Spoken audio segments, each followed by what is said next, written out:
Uno,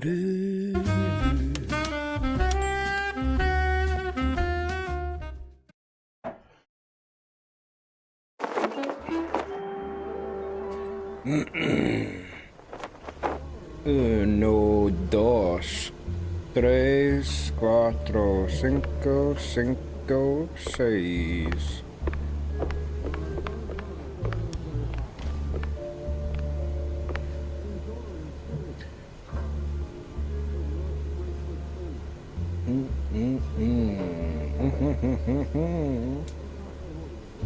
SF Brew and Clone Maze are here, fucking yes! Hello, there's people! Appreciate that, fuck's sake. Less than a minute! Good morning to you, SF Brew. How are you today? And Clone Maze, how are you? Oh fuck, Aurora just raided! I've only been on for 1 second! Aurora, right, wait. Here's what we do. Aurora, appreciate that. Right. We need to raid you back. That's what we're doing. I hope you got. I actually noticed just a wee second ago on Discord that that you were fixing stuff on the stream. So what we could do, right, is we'll fucking one. That's right. We'll fucking see if you want to stream after this. I'm planning on maybe going for like, don't know, maybe until 5-ish. If you were to start a stream at that point. Insofar that there's anyone watching this peculiar nonsense, I'll rage back, you know? I'll rage back for sure, yeah. Appreciate that. Fucking Aurora, what a crew, man. It nearly brings me to tears sometimes, actually, thinking about the crew. Everyone fucking so nice to each other in Discord, so helpful. Man, it's just so nice. I'm buzzing in my wee box, but hey, oh, how's you? Clone Maze said that. So Tralline's there as well, fuck's sake, Tralline. Myra F, hello, Jesus. Gregson's there, Dougie, we're back on the case. Yeah, I'm not bad, you know. I think that my maximum these days is about a 6, but yous have definitely pushed it into like a 7.1, you know. A 7.1. So Tralling offers a nice compliment, but I tell you what, I don't know if it's anything to do with me. Each one of yous has brought so much community value to it that it's just beyond my powers to comprehend or manifest, you know. So that's the good thing about the cave. It's just the cave. It's just for everyone. Not going to be streaming till 7, but I really appreciate that. What could we do with that? If I leave at 5, we could leave nothing. I could go away and leave nothing on for 2 hours. Maybe someone will watch that and it will rage you back. Sorry then, the timing won't work out, but I really should plan some raids. Cause I raided Max yesterday and Max's stream's very good. I like Max's stream. Alright, so Pope Francis is there, fuck. That's cool. Not seen anything of this game yet, already bought it. Now, if you want anything, if you want a review of this, stylistically and musically and from a game design point of view, everything's very cohesive. It runs like fucking butter, mate. Like, I can't believe it is butter, right? As for the RPG of it all, it's more of a, this isn't a reverse compliment. What do you call that again? When it's a reverse compliment? It's not that though. But it's not a compliment, it's just a statement. It's more of a corridor shooter than I thought it was going to be. Which, I'm not above that, you know, whatever. Like, I enjoy a bit of corridor shooting. It's got a wee bit less of a fucking RPG, let's solo insult. So try and go to insult. You always think of the words that I can't think of, it's cool, like. Yeah, it's more of a corridor shooter than I maybe thought it was going to be, which is fine. But just so you know, it's not like putting pieces together on a fucking board. It's not like using your kind of like leaps in logic to find this. The story just kind of gets told to you, and you just kind of go through corridors shooting people. So if you didn't watch the last time, let's laugh at me trying to remember the story here. I will start moving at some point, I swear. I will start playing the game. So what's happened is, we're called Jack Pepper. This is our office actually. There's Jack Pepper. We're a private eye. and a magician has gone missing in the middle of his own act. And the stage designer was getting attacked by some extras, and then we went to the magician's house, I think, went down the toilet into this big laboratory, and then I'll confess that I kind of lost the thread of what the fuck we were doing there, and now we're back here, and the mayor... Mind if I borrow a minute, Cornelius Stilton is in our house. So, right, let's get on with this, and oh, I need a pencil, I've got a pencil. Go. Right, what are you saying, Corny? Well, there's another issue I wanted to talk to you about. See, the shoes. Ah, hell, Cornelius, not you too. It's not like that, Jack. I'm simply concerned for our little brothers. I see there's been some weird Shady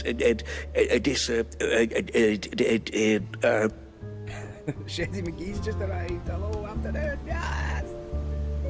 Paul Francis is asking there, are they all named after cheese, Stilton, or Pepper Jack? You know, I didn't even put two and two together, and Jack Pepper is Pepper Jack. Yeah, well done, Pope Francis. I didn't get that. I did not get that, so that's on you. Well done. Hopefully the volume mix is okay here, in terms of me being loud enough and clear enough, and you can't hear my snotters and bulgies coming out of my face and stuff, so, yeah, just let me know. Disagreements between them and mice? No,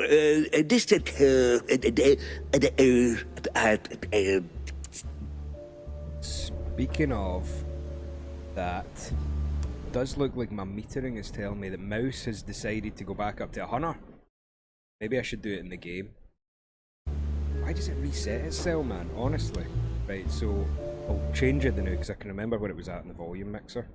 Sorry, I'm so, like, annoying with audio stuff. I'll confess that I'm very annoying with audio stuff. Just give me 1 wee second. I'm a bit quiet, am I? 1, 2, 3, 4. It does sound a bit, it does look a bit quiet on my metering here. Just give me 1 second then, right? I'm just gonna change a few things about here because it does look like I'm not getting enough power out of this interface. 2 wee seconds.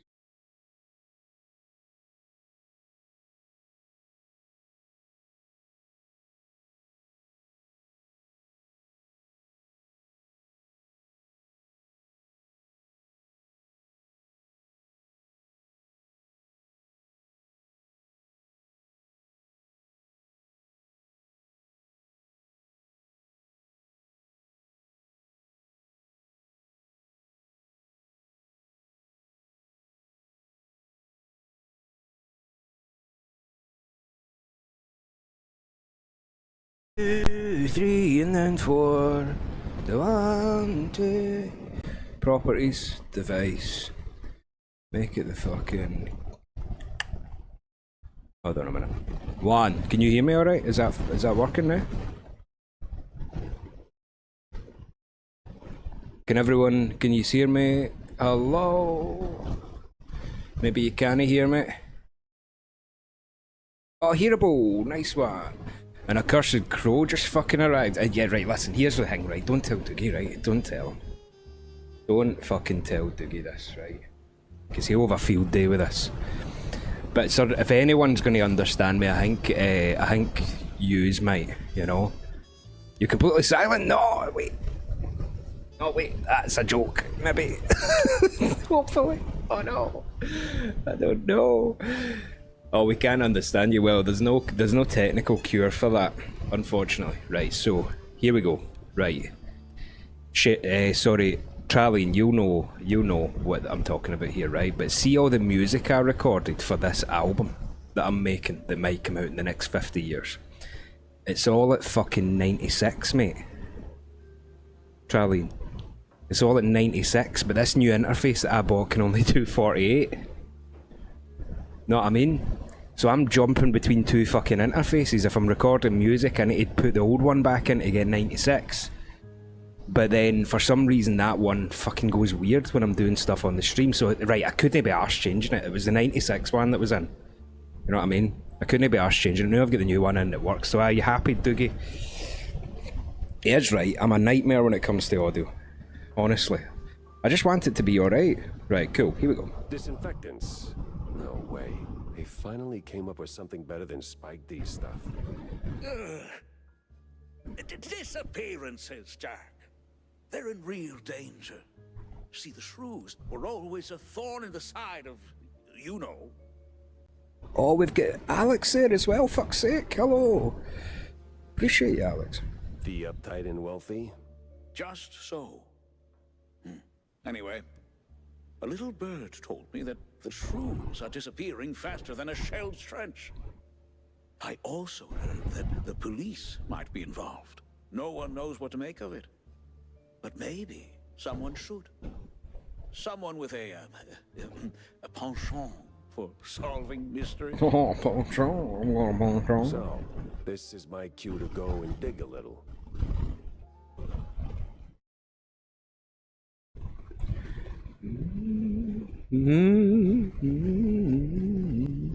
Sorry, I'm just noticing that when I scratch my face there, it is coming through the microphone a wee bit, just checking my noise gate. Sorry about this.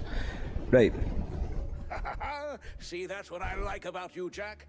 You always know when to make your move. It's probably nothing, but might check out Clergy Row. See if the air is thicker than usual. Clergy Row. Okay, so we've got like a few cases up the top there. We've got Talk to Wanda and Pin Your Lab Clues, so we can do that here.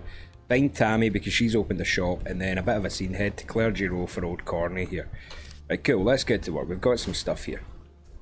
That's that thing. Yep, cool, we're just going to blast through this. Right, I can't remember. Oh, that was the cultists. Yeah, okay, fair dues. That was when I tried to speak in a German accent and fucking nailed it. Lol. Rafflecopter. See. No, there's nothing coming to mind just now. Right, so let's go and let's say we'll go save it first. Just since we made one iota of progress there. Let's go to Tammy's new shop. What do you think, viewers? Get some more firepower? Come on, Tammy. He's a gun, mate. Oh, nice shop. Are you out of your mind, Tam? Announcing something like that? Like, what? That little notice you posted. Banging genius. What kind of talk is that even? It's about gun tuning, dummy. Yeah. It's a what? Bang!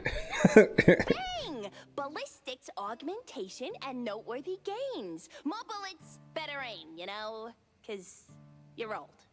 Been working on it since my wetlands days. You bring schematics, pop them in, and bang! Your gun's upgraded! Oh! I even came up with a banger ad. More bang for your buck! Huh? What do you think? I mean, maybe we can knock it around a couple of times. Something better, you know? It doesn't quite, Yeah. Oh, Calerme's here on Twitch. Hello, Calerme. Fucking Brazilian contingent has arrived. Appreciate you. How are you? No, but it's good. It's good. Great. Even, I'll use it like crazy. Like, right now, in fact. Young adults. Give the bang a shot. Aye, sure thing. Right, bang. Oh, this is the schematics, right? Okay, so we've got a few upgrades here, right? So, the Micer increases damage, clip size, and max ammo. That's fine. Reduces spread and recoil's the best thing, though. Reduces spread and recoil all the way up. We need something that is reliable at a long distance. So I know this seems crazy, because those two are good already, but the Micer needs a wee bit of help, man. I need something that can reliably hit heads at alt fire and fires 3 quick accurate shots. I guess that. Upgrade that all the way. I'm no fear. Right, upgrade 1 weapon to tier 3. That was the Micer. Right, so yeah, it's probably the boomstick would be the best thing now. Charges up and fires a more powerful shot as the alt fire. Bullets pierce the first enemy. I mean, that's all good stuff. Let's just put one into there, but now that we've got the mitre, I'm feeling like that's a good wee kind of like assault rifle alternative, you know, because when you're at long range in this game, the weapon spread is the killer. And I don't know if you know this, viewers, but fucking your old dad is playing it on blind hard mode.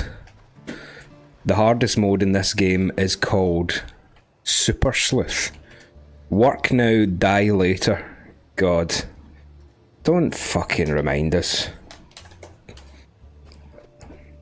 I guess in Mouseland it's the same, you know, just working for the man every night and day, you know. Never lost 1 minute of sleep. Well, don't leave me hanging, Jack. Did you see the secret lab? I got notes to take, so chop chop. Alex is asking Guff, I'm in the city centre, should I grab a slushie or not? I think you know the answer to that, Alex. A slushie, and the best food that goes along with a slushie is like a bratwurst.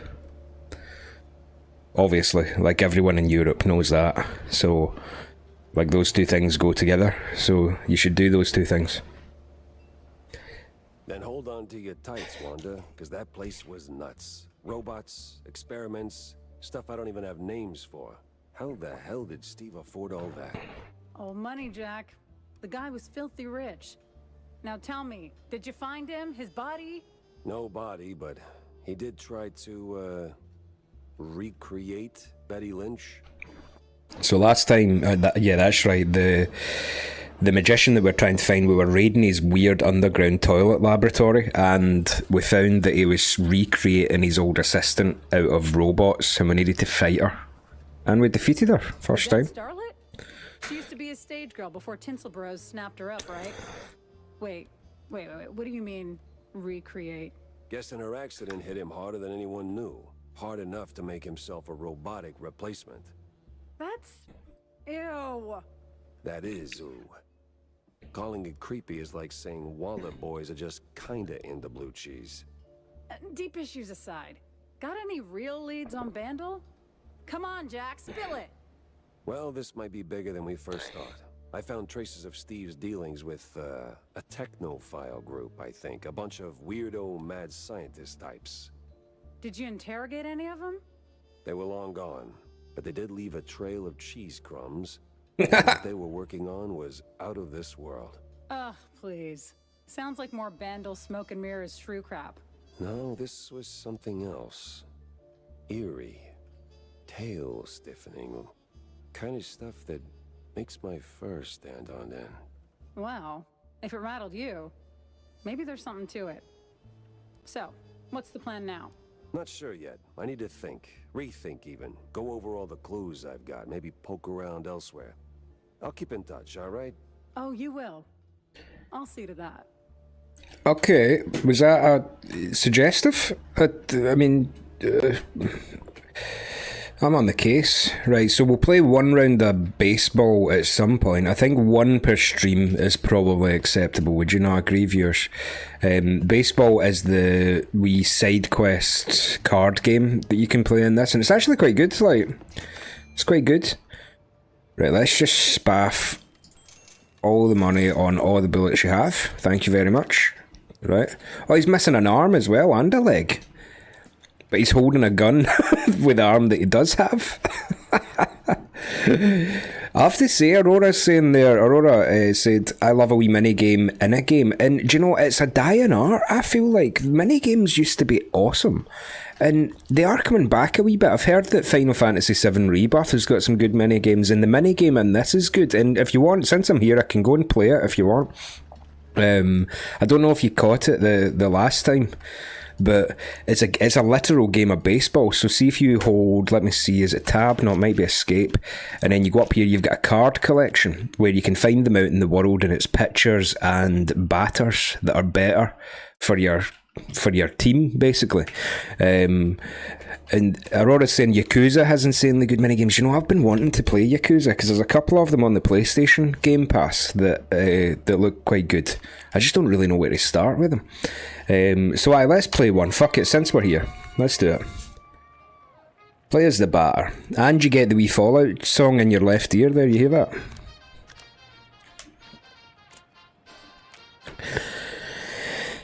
Right, so as I understand this minigame, right, it's baseball, so I'm Jack Pepper.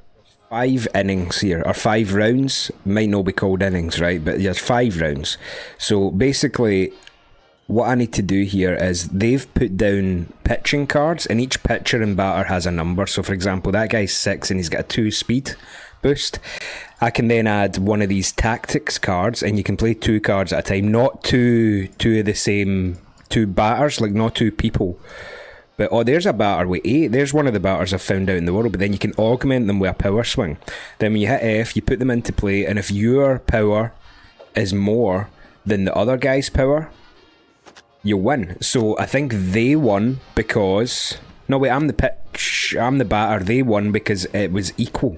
Did you see that there? It was equal, so it's decided to be a coin toss. So, yeah, there you have it. So... you could do that, you could do speed boost. Hopefully I'm explaining this properly, but he's 7, so he's going to win, because the speed boost doesn't add to the 6. So I'm bodging this right up here. I'm pretty bodging this, you know. It's also in Scrubs. I just watched the episode the other day. Scrubs, I swear to God, Aurora, is my favourite show from back in the day. And I do think that Scrubs has altered the way that I write songs and play music. Whenever I show anybody my a home run, look at that, Boomsville, fucking Oklahoma. It's like Hearthstone baseball, but Scrubs. See all the music that was in Scrubs back in the day. Oh my God, I don't know. See if you were just around at that time, which a lot of us were, you know, judging from what I know about everyone. And sorry about all of our knees and backs, right? But we might be around the same age. But music was just something else. They just knew how to put a tune in that fucking show, man. And the worst part about it, right? I don't know if you know this, Aurora, right? That it was Dukes that told me this, and then on a rewatch I noticed it. See if you go and watch it on Disney Plus. The most iconic scene in that fucking show, right? And I think it happens in the first season. And Elliot and JD, the 2 main characters, have been kind of flirting it back and forward and all that kind of thing, right? They've been really... It's been a will they, won't they? It was before Jim and Pam, by the way. You know, we're talking pre-Jim and Pam that they were doing this stuff. But they finally get together, and this song plays, and it's by The Coral. I think they might be British, by the way. I don't know. Sir Charlie will be able to tell me. But... it's the song Dreaming of You by The Coral starts playing, and it is the most unbelievably perfect song for that scene. Made it iconic. It made us all love The Coral. God, I went and seen them live at Tea in the Park or something. I can't remember. It was like a choice between The Coral and some other big band, and I decided I'm going to fucking see The Coral because I want to hear that tune, right? Scottish, I believe. I never knew that. Fuck's sake, there you go. But I'll tell you another Scottish Scrubs story in a minute, but that song... fucking ruled. But then in the Disney Plus they must have lost the rights to it, and it's some other Pretender song, you know. This is quite hard actually. I think I'm winning this innings. Oh no, I won the last one as well with a home run. Right, I'm just clicking stuff, by the way, viewers. I'm just clicking my highest pitched, my highest number plus whatever tactic I've got. I don't know that there's too much to this game. It's a cute little game, but there's no too much to it, and it's not as if you can go out and start challenging people, you know. It's only really this person that you can play baseball. So fair enough, cute little game, but there's not a whole lot of depth to it. Yet. Let's not say that. So Scrubs also had a bit of a Scottish contingent, and Sir Charlie will know this as well, certainly.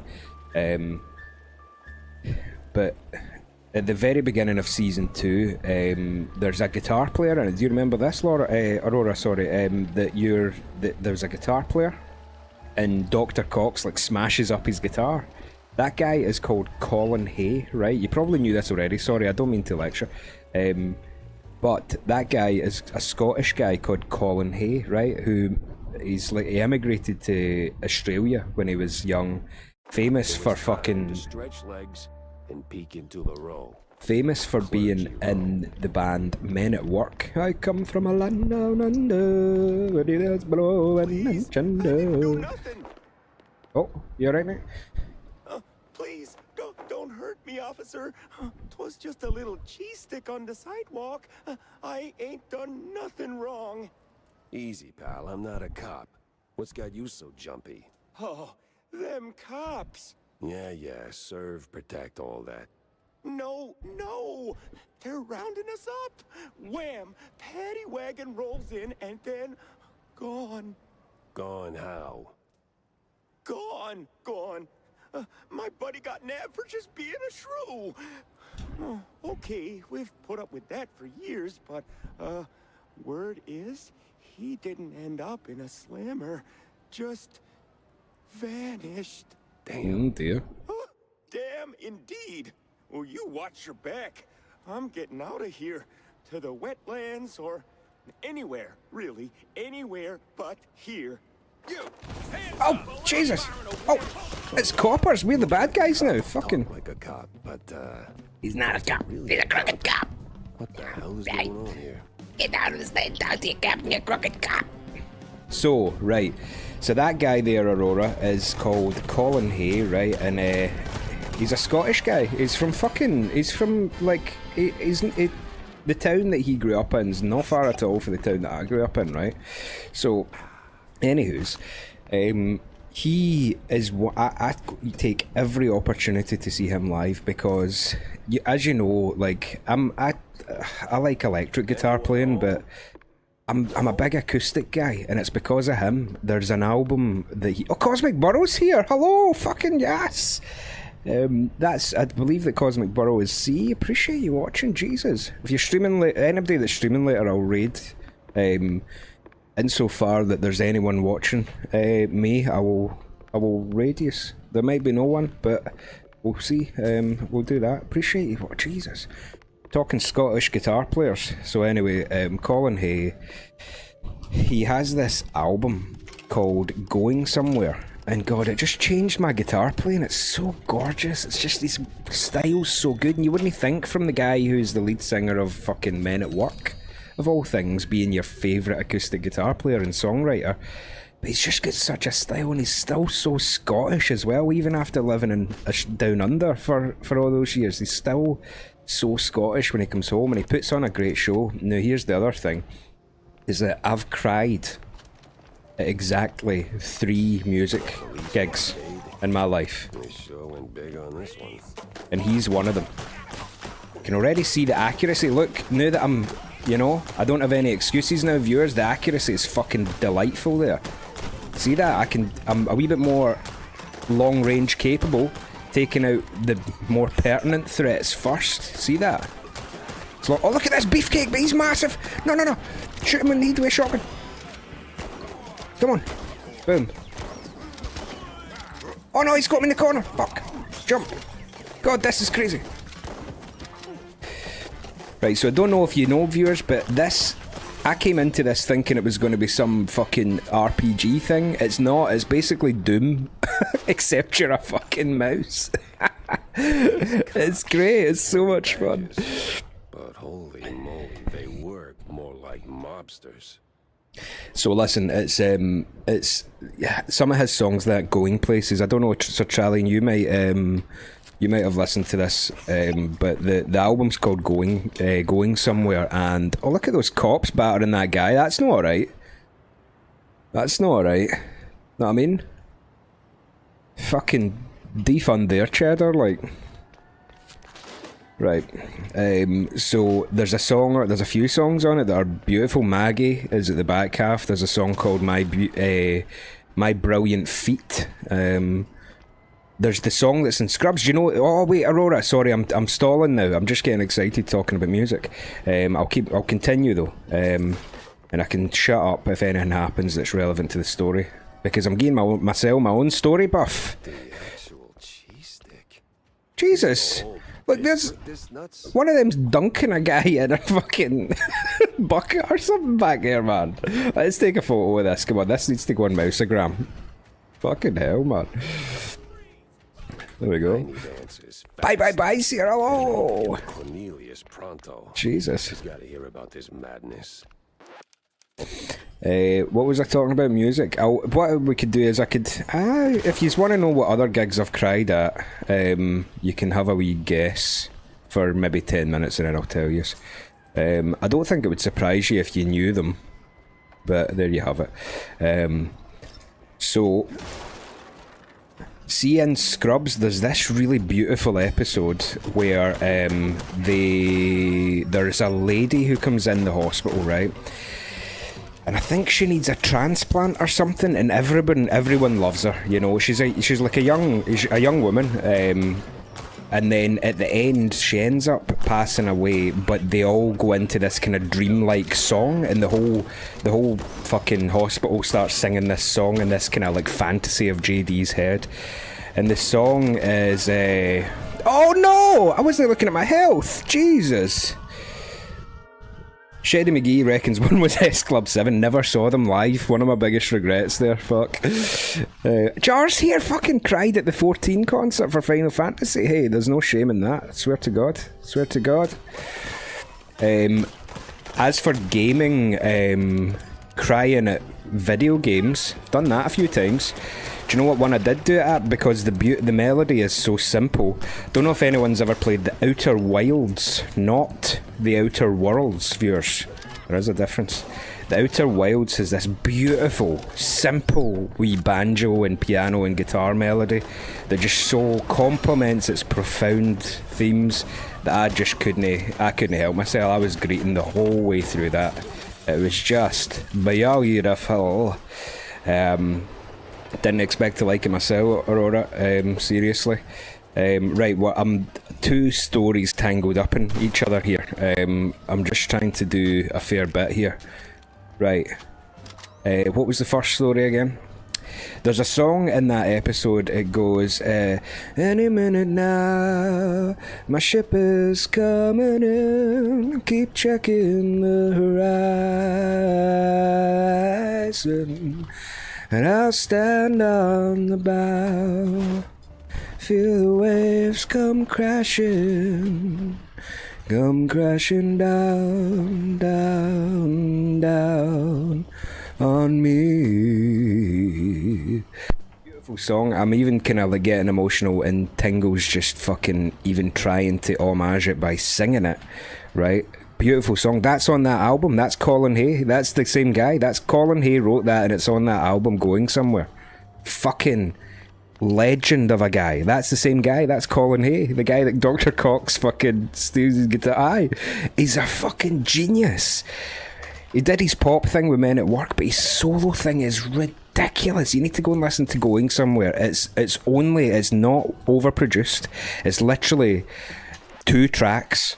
It's just an acoustic guitar and his voice, and it's just unbelievable. And that song is on it, and it's just a beautiful rendition of it, seriously. And the Scrubs one, that makes me fucking cry every time, man. That backpack is stuck totally by accident. Oh, aye. Dynamite, maybe, do you think?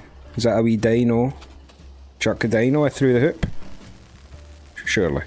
Aye, there we go. That's so good I should get 3 points. Deli key, cool. So as you can see, this game...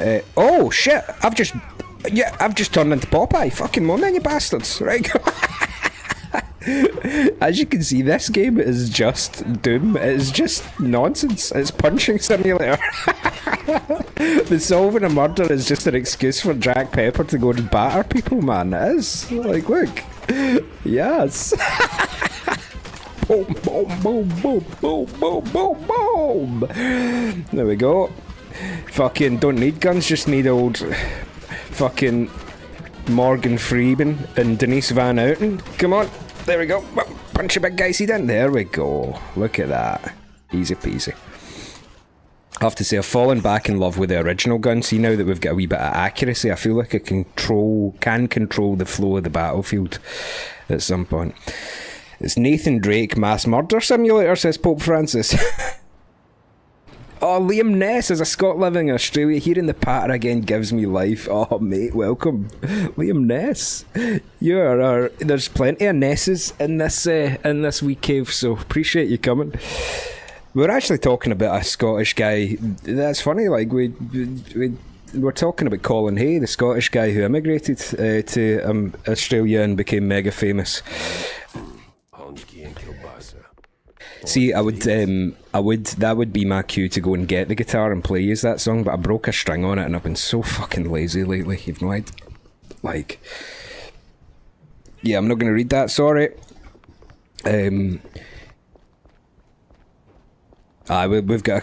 So our other Ness is a Ness prefixer, Liam. But I appreciate you. How is life down under?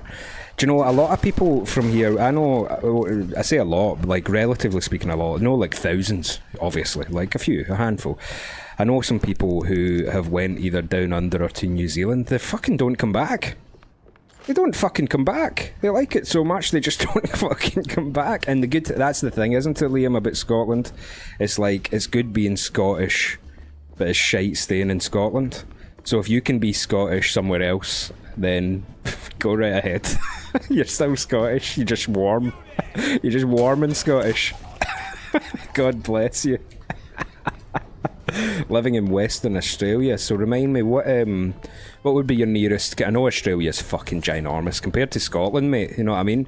Fucking... I've always wanted to, Liam, tell you what, I would love to see Australia and I'd love to see New Zealand. I feel like the Scottish culture, they're both quite complementary of each other, you know? Obviously, same language kind of helps and stuff like that, but yeah, I feel like we get the same values, don't we? So aye, good on you. Cosmic Burrows, he's saying there that it's surprisingly not shite. Yeah, I've actually been sitting out the back. I have to say, I've been sitting out the back to try and kind of... I'm not going to read that, sorry. I'm going to be honest, that the weather has been good for kind of like giving me a wee bit of... I don't know, optimism. Sorry to get a bit morose on you here, viewers, but... I don't know, I feel like I get quite seasonally affected every year, and it's not until about now that I start kind of even trying to be better. Spike the single-use remote switch. Shoot it down to trigger it. I see. Right, okay, easy. Getting some vitamin D does help there, Aurora, I know what you're saying. My ma tells me all the fucking time, have you had your vitamin D tablets? And I'm like, aye, I had them with my breakfast, did I? Fuck, man. Like, I'm my own worst enemy. There's our original Ness. Hello, Ness is here. We've got Liam Ness in the crew now, Ness. But I appreciate you. Work again. Have fun, Mick Mousing. It would only be half as fun if you weren't watching Ness. But I would say have fun at work, but that's not nice. That's not nice at all. Who are you shooting, you bastards? Right, let's go down here. Yeah, so the thing with this game is there's not really that much to talk through, there's not that much to analyse. There is nothing left to analyse.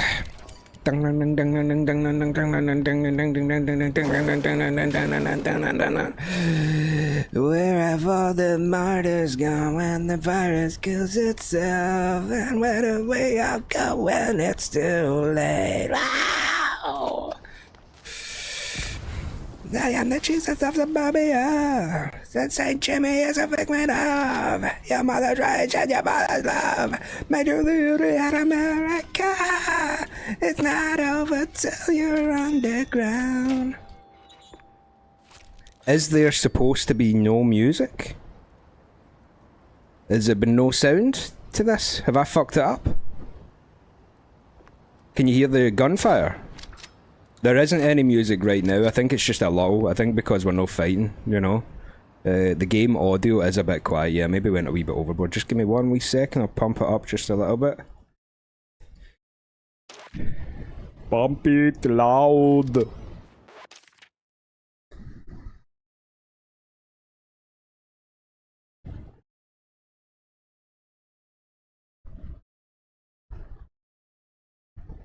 Okay, that should be us. Alright. Woo! Thank you for letting me know there, appreciate it.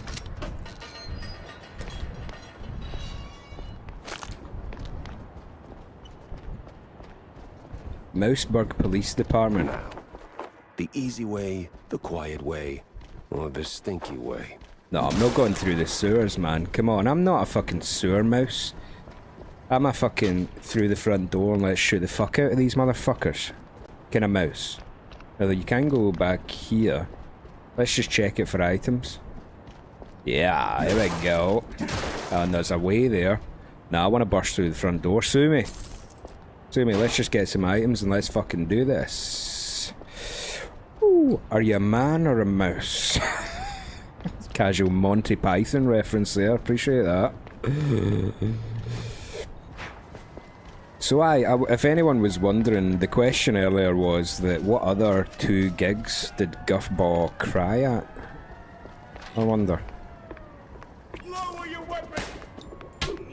Oh, I'm out of bullets. Where are they now, mate? Come on. Give me a bloody chance. Right, what, that guy took about 40 HP off me there, man. Alright, what other gigs did Guffbaw cry at, I wonder? I don't think these will surprise you once you listen to them, because crying at a gig is a combination of both the music being emotional and your reverence. And, you know, the music actually meaning something to you. I can't just turn up at like a fucking, I don't know, like Lewis Capaldi. No, nothing against Sir Lewis, by the way, I love that guy. His music's just no for me. Right, but I do think he's a national treasure on the comedy front. Love that guy, Lewis Capaldi, right? His music's just no for me. As I don't think that needs further explanation. It's just no for me, right? However, if I turned up at that show, it's not as if I'm going to cry, even though the music is tear-jerking worthy, right? So it's not the Pumpkins though. Traveling, good guess though. Good guess, and a wild card. I've never seen Carly Rae Jepsen, unfortunately, but you never know, you know, like the future's along a big place. So, right. Here's Jacko. Through the fucking front door, let's go, you bastards. Who wants a fucking shot, you bunch of crooked cops? Come on then, you pricks. Shotgun your heat off, shotgun your fucking heat off. Who wants me? Who wants it, you bastards? Shotgun your fucking heat off. Missed you. Shotgun your fucking heat off. Anybody else want some? Alright, you've just blinked into existence, but your heat's gonna get shot off. Boom. Boom. Shoot your fucking heat off, you prick. Let's keep on moving. Get the ammo, get the armor. I've drank the health. Drank the health. So much resources are in this police department. Who the fuck wants shot, you bastards? Come on. I can double jump up there, but let's get down here and check it. Save it first. That's a generous save point. What are you doing? Interrogating people down here, you pricks? Oh. In the trench coat. Get me out of here. Zero. Oh, I can tell the other ones are bad, all right. What's going on here? 0 to 35. Is this just turned into Abe's Odyssey? You know? I've had to save 35 prisoners. Surely that's not why I'm here, you know? No, I wouldn't cry at Oasis. I don't mind Oasis. I'm not a fanboy though. In fact, you know, hopefully the music isn't too loud now. Just let me know. Just let me know. But I wrote actually, when I was in uni studying music, I actually, just because I was interested in him as a songwriter, I wrote a essay and a presentation about Noel Gallagher, right? I can't actually find out what the fuck to do here. It has to be in here, no? Opens for the other side. I suppose I'll go in there and check again, but I don't see any way to Jenga. That's all the window. Cool. Alright. Open. Armor. Open. Let's go. Right? Don't know what any of this does, to be honest. Pull the levers. 8 out of 26. 11, 26. Right, so that's going up in 3s, so I need a -1, and then... There you go. Boom. I don't know what I did, but I fucking did it. You know? All that elementary math finally paid off. Math? Elementary, my dear Watson. Okay, fair dues. Right, let's probably leave. That's 3s, that's 6s, and that's -2. Right, cool. Let's just go up in 6s and we'll work it out for there. So 3 -2, 3. Open. Okay, look at that. Woo. God, it's fun when you get into it, man, you know? Oh, look at that wee. There's tiny wee Jake balls now. Tiny wee Mickey Mices. Shoot your fucking head off, you bastard. Wish everyone would stop talking.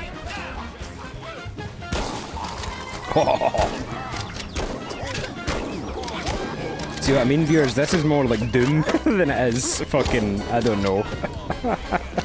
Skyrim or something. Tail pick. Since we've got a wee moment here, I can tell you that I cried at an Icelandic band named Sigaros. Sigaros. If you've, I think if you've listened to Sigaros, you probably understand why I was crying at them. And the other was Death Cab for Cutie, my favourite band in my mid-somethings. And still very respected in my head. So there you have it, the 3 people that I've cried openly at is Colin Hay, Sigaros, and Death Cab for Cutie. So, yep, because, I don't know, there's something about Death Cab for Cutie that just resonated with me when I was in my certain ages. Well, times change. Used to be a police And still station, does. Now it's a police corporate office. If there wasn't any rampant jazz going, I would sing a wee number then out. Alright, mate? The shotgun is just always the play in these games, isn't it? It's just always the play. You can see that this game, kind of the jazz, the style, it just wants you to move around quick and shoot folk. Don't stop to take in the scenery. All the items to find are just stuff to help you in combat, you know? You're not going to find too many secrets.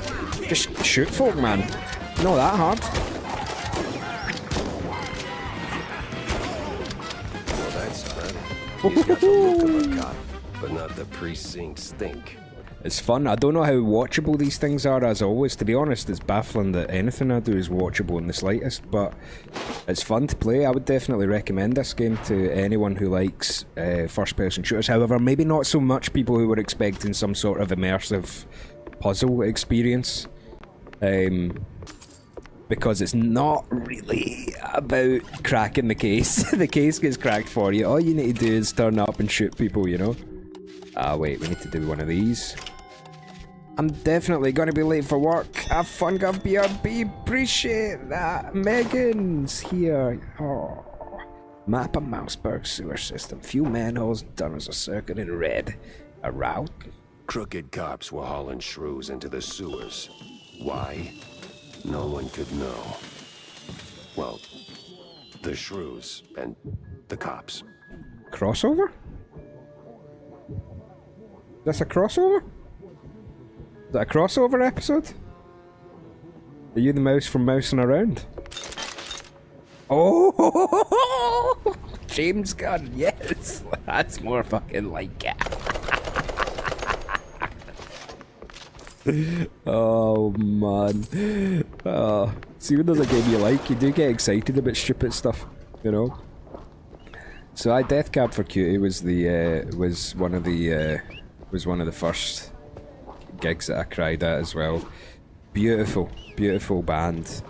It's one of those bands that, sorry Ben Gibbard, right, but it's been a while since they've put out anything that I've resonated with. It's the same, you know, bands musicians do tend to stagnate. It's just the way that things seem to happen. Ah, hell.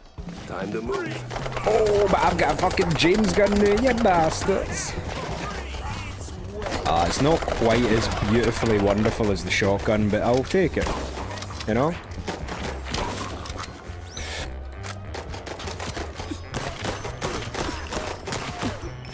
Taking a lot of damage in this final stretch here. Blow that up for sure. Let's go. Ho ho ho, we're hitting the streets. Eat the cheese, run away!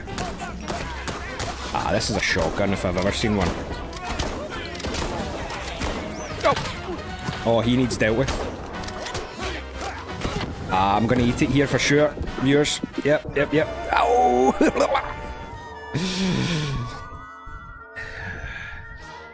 Shit. Weezer, good band. Do love a bit of Weezer.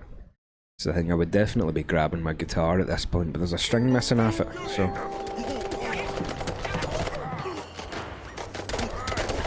Nah. It's all about the shotgun round these parts, you have to say. Let's get the guy with the gun.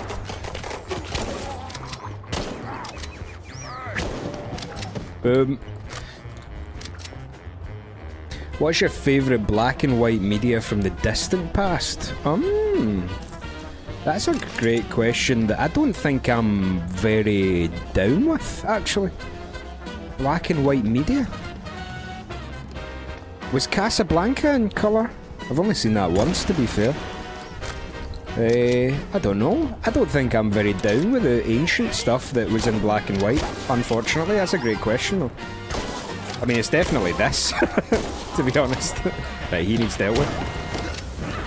Oh, I'm on fire again. I'm out of shotgun bullets. Fuck!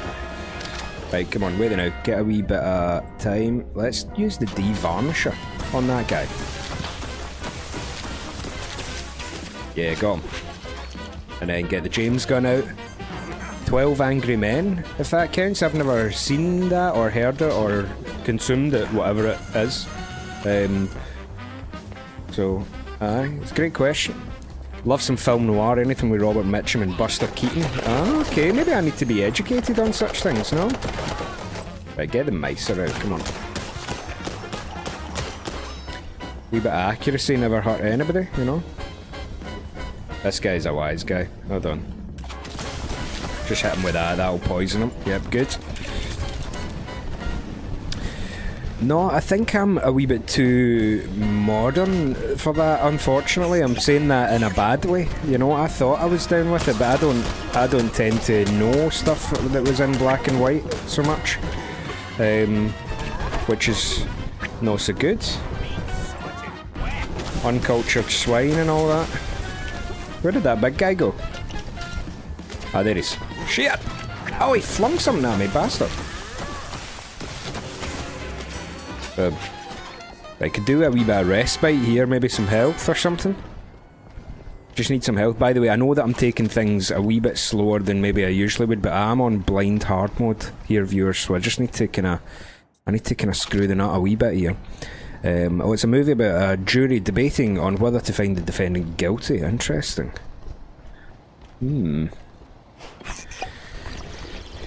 I mean, I do like some music from back in those times, you know? Some music. I gotta get back to Corny. Here we go. Right, we finished the level. Boom! That was fun. Raided a police station. If that's your thing. It didn't seem like much at first. Wasn't even sure it was a case, but the job Stilton handed me felt like I stepped right on a buried mine. The mess with the shrews, well, Ruckus don't seem to cut it. Poor bastards. I was in too deep. Way deeper than I signed up for. Stilton. He shoved me into this mess. Now it's his turn to pull me back out. Stilton shoved me into this.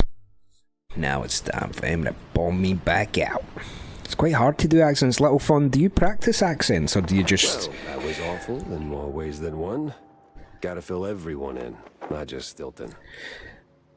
Like, I don't know whether you're... not every... Here's my hot take about DMing. You do not need to do accents if you're not very good at it. Do you know what I mean? See, on top of everything else that a DM has to fucking do for free. For free. Make a nice dinner for your players, you know, while they just turn up and eat it.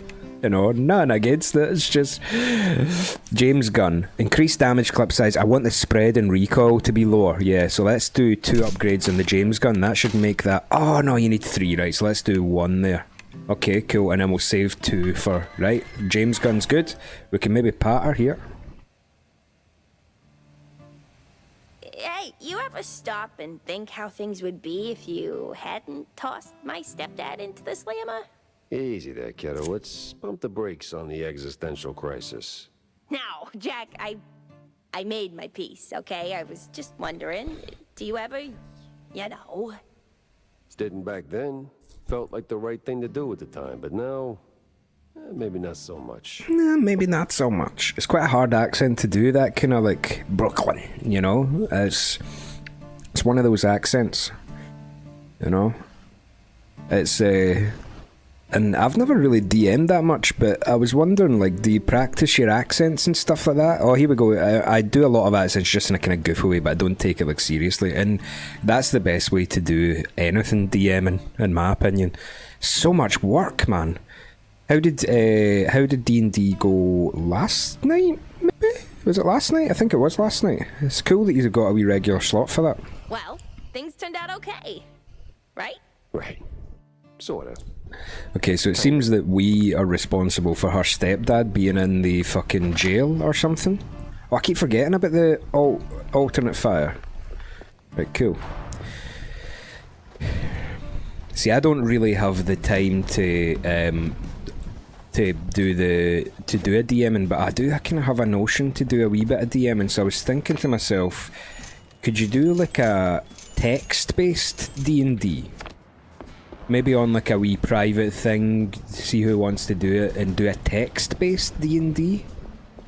You know, because I could do that for a couple hours, you know what I mean? I don't think I could commit to anything crazy now, but I had a notion that maybe a text-based D&D would be silly, because you can kind of you can take a beat. If you need to take a beat, you can take a beat and think about it or whatever, and then like you can have people talk to each other and there's no overlap and whatever. You probably keep it like maybe between like a DM and like 4 or 5 players, nothing crazy, you know, but like a text-based D&D, because I have dreamed up this D&D scenario in my head, right? I've not wrote it down or nothing, but you could just do it in the moment, you know. Zork type vibe. I've never heard of Zork.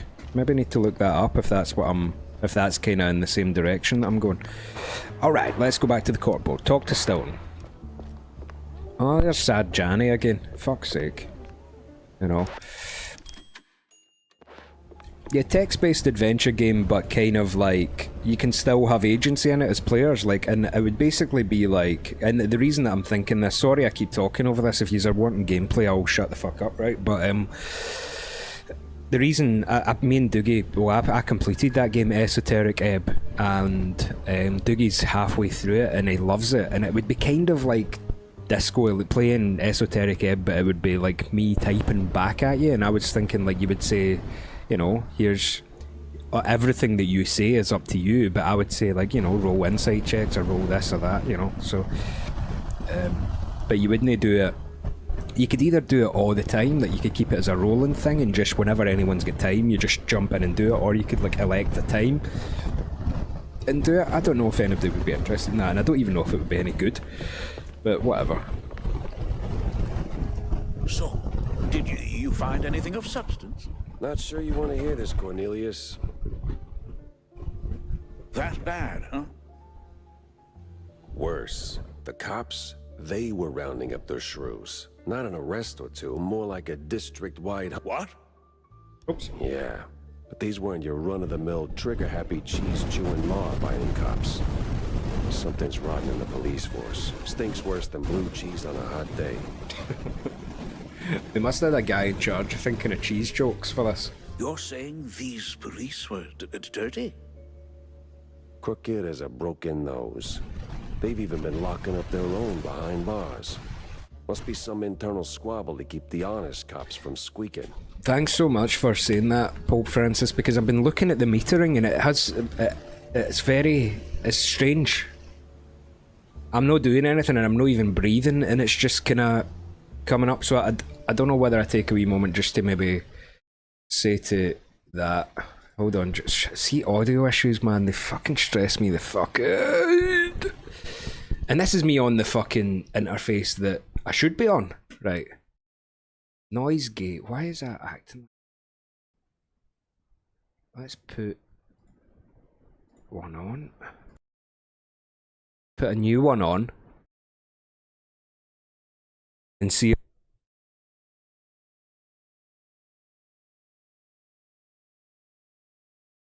Breathe even slightly heavily.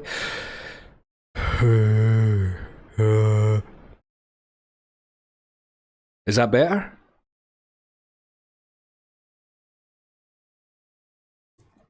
Much better, right? Oh, listen, all I did was turned off the noise gate that was there and made the exact same noise gate.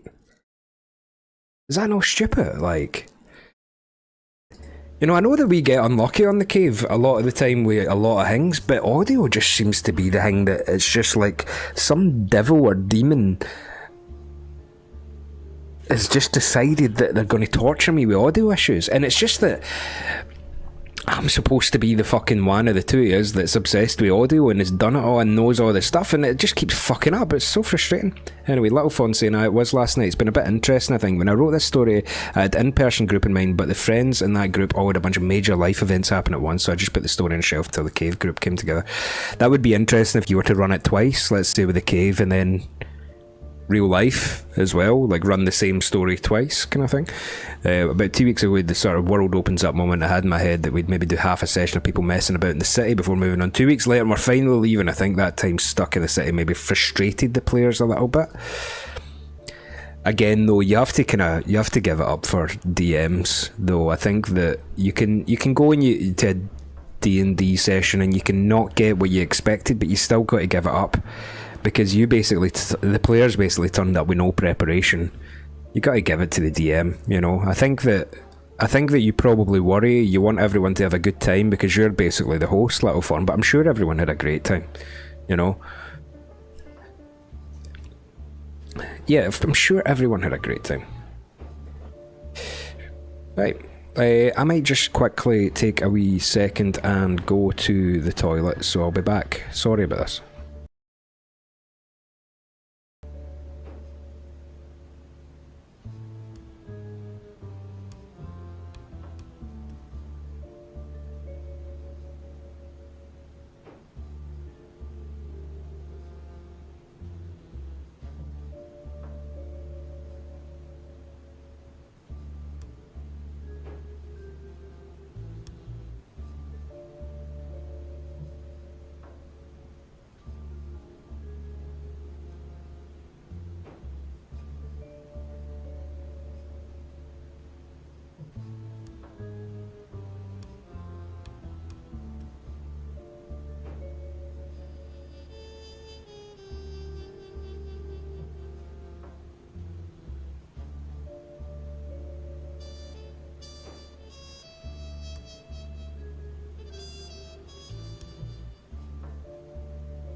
Hey, don't write yourself off yet.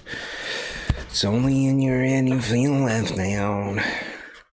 Okay, we've got some D&D chatter here, but yeah, Little Fawn says I'm new to it. I mean, I watched a wee bit. You've knocked it out of the park. To be fair, the preparation is something else as well. Cosmic Burrow's running the first campaign. It's a pre-made, but try to bring characters, backstories in and add some. Dougie done that. Dougie bought like a. See, our first time playing D&D, it was Dougie that DM'd, and he put a lot of work into it, prepared it. But it was a pre-made, but he injected all of our characters' backstories into it. It was really good. We kind of left it a wee bit on a cliffhanger and then never done it again, but I really would like to. Hello there, Aurora's here, yes! 4 players have been going to good. Aurora is one of them, so I think should ask her. D&D is so good, Liam. So we're just talking Little Fawn there, Liam. I don't know, you might know this already, sorry if you do, but we've got a little Discord server, and it's nice in there. But Little Fawn has been running a very it's actually watchable if you want. There's 5 players, and that's closed, but you can go in and watch it if you want to, and it's been fantastic to watch. I've not caught as much of it as I would quite like, but there you go. Oh, Megan's back, hello! So if you want to join the Discord, Liam, it's a nice wee place, and I ain't just saying that because I'm biased. And the shrews, they lock them up too? Not that I could see. These crooked cops must be holding them somewhere else. I did find a sewer map, though, so diving into the muck is next on my list. Oh, if what you're saying is true, this is most concerning. Oh, those poor little rodents. Crime roll. Unravel. Hello, Scarlet. Weird cops keep rounding up shrews and they're not going to jail. A map of Mouseburg's sewer system. Few manholes and tunnels are circled in red. A route.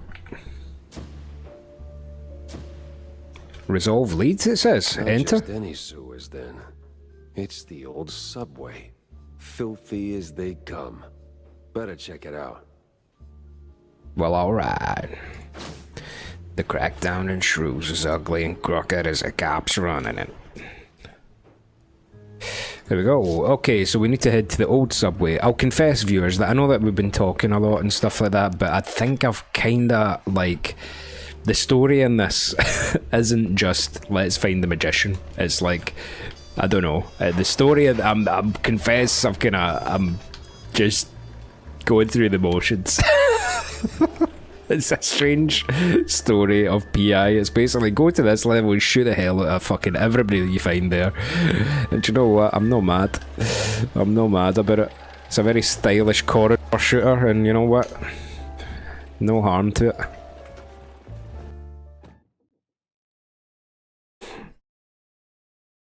The underbelly was crawling with lice. Or maybe mice. Either way, it stank worse than a campaign promise. All the grime from up top washed down here. If I wanted to find the missing shrews, I had to push through. Right, we've eaten a hot pepper, which means that everyone gets set on fire. Whenever I shoot them, they go on motherfucking fire!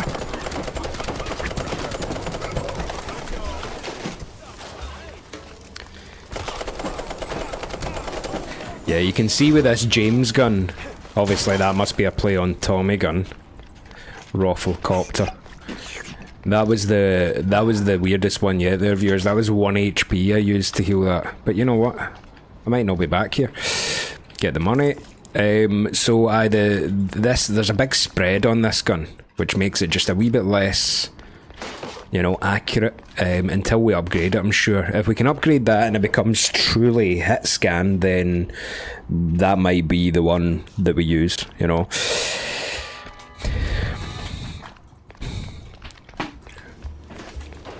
So, Aurora's saying there, it's been great. She's injected our backstories into the main story as well, which has been really cool, which makes you feel that you're actually a part of the story. Yeah, I know. That is the best bit, you know. And that's why it's probably quite good to get, like, I guess they would call it like a session 0, is that the name of it? Where basically all you do is just sit around and talk about it and just say, here's my expectations for this game. You know, because a lot of different people have a lot of different expectations for a D&D sesh, you might find, you know? Like for me, I am currently in the longest D&D, regular D&D group that I've ever been. So my pal invited me. He kind of got he found this D&D group, and then he invited me along to the first session, and then we've been playing for, I don't know, about 3 years now, maybe once a month if we can manage it, but we've been pretty consistent, and we're all level 10 now. It's like getting into the fucking business end of the thing. Just right for a shrew.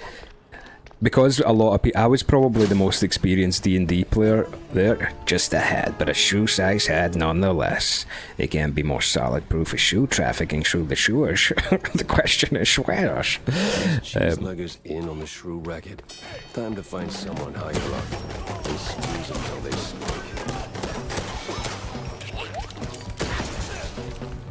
Oh, need to wake up earlier than that to fucking blow me up with dynamite, wee pal. So I am a level 10 cleric, and I am the only healer. So that was just because I had a wee bit of experience with D&D, because basically Dougie played it with us. I'm gonna die here, yep, damn it. It's okay, I need to just lock it the fuck in, you know, I'm too busy talking about D&D. Right, but yeah, I'm the only healer in it. Nobody else even has like slightly even healing word, you know. Nobody else has got that. So I'm a life cleric, which is kind of overpowered a wee bit in the healing front. As long as so I kind of like I pulled a fast one and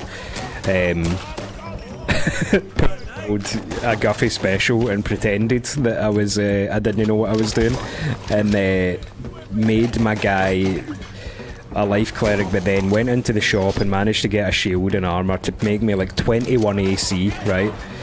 And then had all these feats and stuff that would make my healing just absolutely preposterous. So like for every bit of healing you do, you add like fucking 400 dice to it.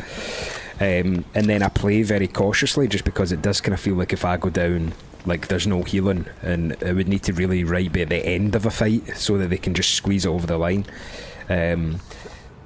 But I will say that, I don't let on this because I just enjoy the company. I just enjoy the kind of the community aspect of it. I don't have that many expectations as a player, and especially because our DM is just so prepared and just he puts a lot of time and passion into it. What am I going to do? Sit there and say, "Oh, that's not what I wanted"? No. Every D&D session's different, right? But ours is kind of mostly social problems, like very political and very kind of like scheming between 3 cities and stuff like that, and there's no a crazy amount of fighting, and when there is fighting there's maybe one fight every 2 sessions, sometimes less, and it's all very social. And do you know what, for me it's probably good because I quite like the social thing, but I think other people would maybe struggle with the lack of fighting, because not everybody has that kind of desire to do like deep role playing in front of people. You know what it's like, you know, some people love it and they have the confidence to do that, but like you need to have a wee bit of practice, like kind of bearing your... No sign of the shrews. Either they vanished into thin air, or I've been chasing my own tail again. Like with D&D, in a lot of ways, you kind of need to leave your dignity at the door, you know? You're going to be acting like an elf or a dwarf for 4 hours. It's time to just lean the fuck into that. But a lot of people, the good thing about D&D is that maybe there are people who it's just so out of their character to do that they've got the fighting and they can excel at the fighting and really optimise that. So it's perfect for us, but I think that there would potentially... Session 0 is one of the good things that you can have. So so there's Little Fawn talking about it. Session 0 changes from campaign to campaign. My previous group Session 0 we used for instructions and expectations. Session 0 in this campaign... Oh, we've got flying guys now, look at them. Shit. But okay, that's shotgun behaviour. Boom. There we go. The group I had written this for was very experienced. They were buzzed about the idea. But that's the thing, you can almost treat the world that you've created like a kind of book. You know, like a pre-made now. Because you've made it, it's pre-made. Now you can run it with 3 or 4 different groups if you had the opportunity to. And you can actually look at it and see how it would differ from moment to moment. And every time you run the same world, that's just Little Fawn's campaign. You can run it for different people if you wanted to, and every time you do, you're going to learn something more about what the player's expectations are for it. But for me, I think that a D&D group should definitely go easy on the DM. It's not easy to do. It's not easy to prepare for. It can be quite stressful. It requires a lot of spare time and passion for it. Especially because there's a... Oh shit, look at it. It's a wee guy gaggle, man. Fuck's sake. Jesus, I need to get the fuck out of here. Jesus Christ almighty. Oh, Jesus, did you see that? It is just a good excuse to hang out, says Liam. Yep. So, yeah. Because there's such a mismatch in the amount of work that goes in. It's one of those hobbies that it would be one thing if the players had to do anything, but I have to... That's why I gave our DM the benefit of the doubt on everything, because I do nothing. I just show up, literally. I just literally show up. And that's it, that's all that's expected of me, but our DM has put in all that time, you know?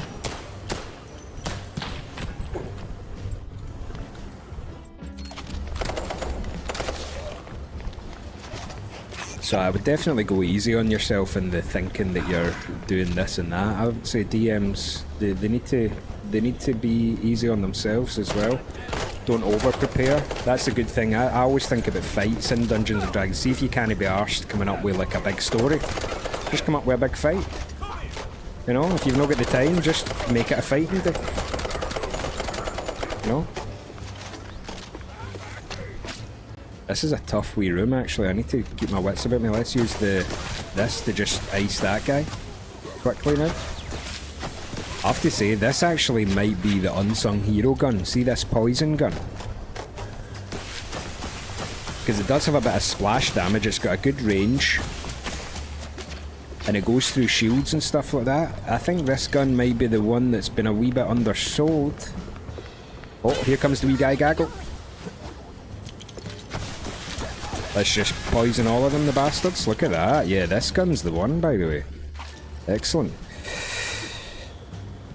So I might, I don't know. It's going to be pretty chill. I think I might open up a wee invitation to see if we can do a wee bit of D&D text-based, obviously. Because text-based is basically just a way to have pretty much little to no preparation and everyone's just kind of winging it, you know?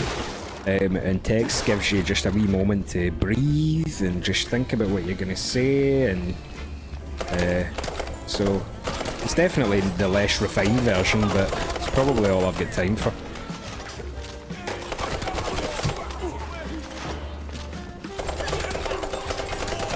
I'm stuck here, stuck. Just need to keep blasting.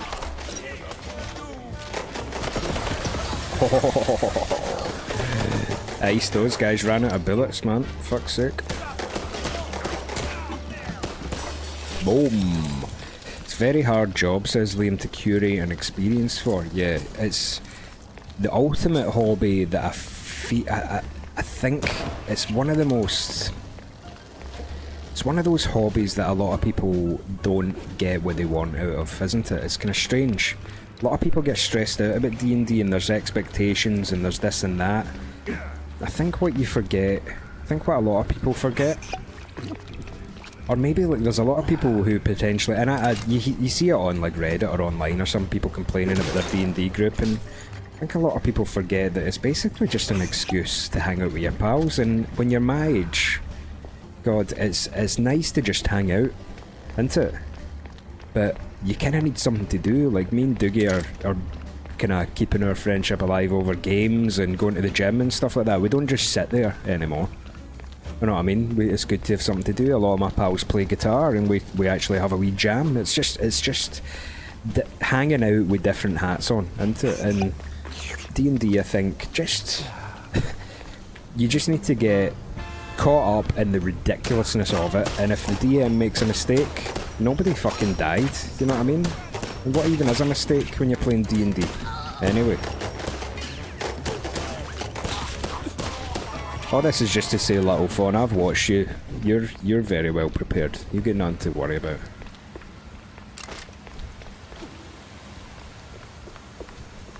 Do you know, your eyes do become accustomed to fucking black and white after a while. Do you know what I mean? Like, it's been a while since I've seen colour. I can't even remember what colour looks like.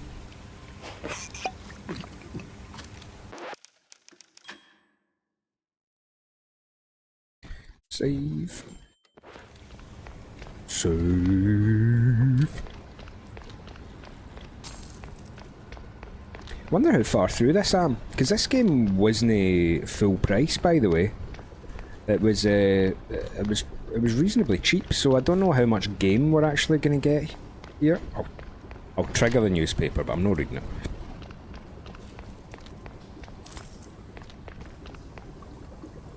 Let's go. So this is a lockpicking minigame, viewers. It's kind of like Snake on the old Nokia if you're of a certain age. There you have it. Ooh. Realised I'm going to be steaming on my birthday. And then corrects that to streaming. Can't it be both, Cosmic World? Well, for me, if you're going to do a wee... Not for me, I just mean in my opinion, sorry. It's just if you're... That's probably... If you're going to do a special, you know, that's a good chance to get some of your viewers on. You know? You could play something 4-player, you could play something 2-player, just a wee special, just see who wants to come on stream with you and have a good wee night of fun and have a wee kind of party almost. So you're thinking maybe like, I don't know, Gang Beasts or fucking something 4-player, I don't know. That would be my shout for a birthday special. But you just let us know when it is, and we will all be watching that, Cosmic Burrow. You're playing Metal Gear Solid at the moment. How are you finding Metal Gear Solid? You enjoying? I believe it's Tom's favourite game, and one of ours as well, me and Dukes. I'm playing D&D on my birthday, that's fun. It's always good to have something cool to do on your birthday, isn't it? On your birthday.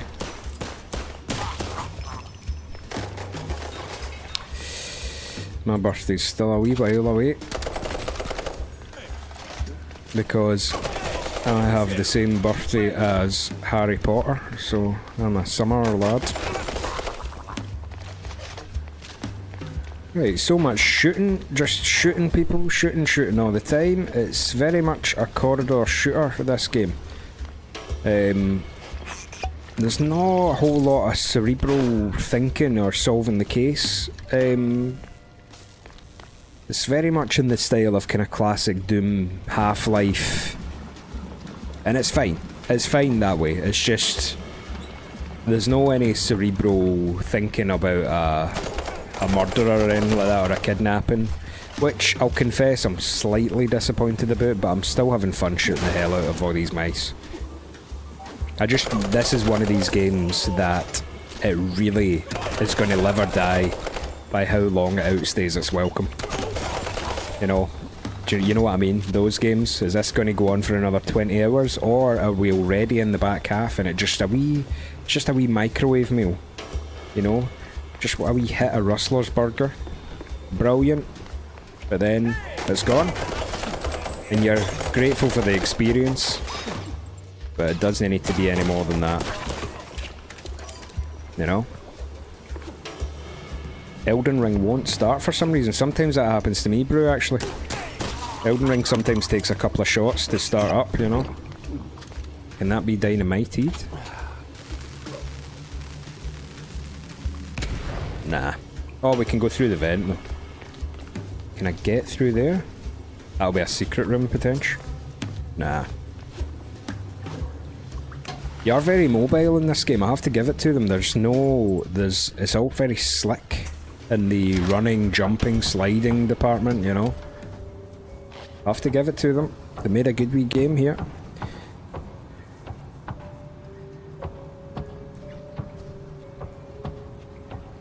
so Cosmic Burrow says about Metal Gear Solid, it's good. I thought I would hate it. I'm not very patient. Sniper Wolf's second fight was the worst. Yeah, big thing. Yeah, you were raging.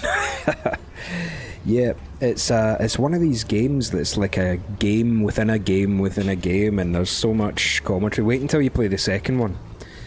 The themes of the second one are so far ahead of their time that you'll be fucking shocked that came out in like 02 or 03 or something. It's talking about the world we live in now, 25 years later. Trust me, 2's fucking wild. Don't shoot, mister. I swear, I ain't one of these no-good 2-bit cheese-leggers. I just asked for tickets, and they gave me a knuckle sandwich instead. Relax. I'm a PI. I don't rough up people for no good reason. Cheeseleggers, though? Plenty of reasons there. Yeah, like walking around with no tickets. And in those filthy, briny overalls. Sure. Wait, briny? Like they took a swim in pickle juice or salt water. Must be a part of that shady business they're running. I see. Say, where'd your dance partners run off to? Hard to tell. Been too busy seeing stars since they left. But if I had to guess, I'd say they're running their racket further down the canals. Lot of movement for a section that's supposed to be shut down. Oh, and watch out for their foreman. He's got a nasty snap. Duly noted. Say, you wouldn't happen to have a ticket on you, would you? Don't push your luck, Bob. Nah, come on now. I'm sorry about this, right, but is anyone following the story? I feel like I've been trying to, but it's just no demanding my attention. You know, it's like, how is this not about a magician? You know what I mean? What is it that I'm here for? Can anyone remember? I mean, I'm sorry, usually I'm not bad at paying attention to stuff, but I just don't think the story's been... It's no... You know... Oh Jesus, right, I'm gonna eat it here if I don't watch. Oh shit, he's locked me out. Right, let's go for the shotgun. Oh shit, right, that's a gaggler, guys. I'm gonna die. For sure. Let's go down here. Oh shit. Yeah, so Metal Gear Solid 1 is a bit frustrating on the gameplay from modern sensibilities. Metal Gear Solid 2 is much closer to what you would expect from a kind of sandbox stealth game. It's much more enjoyable to play, I would say.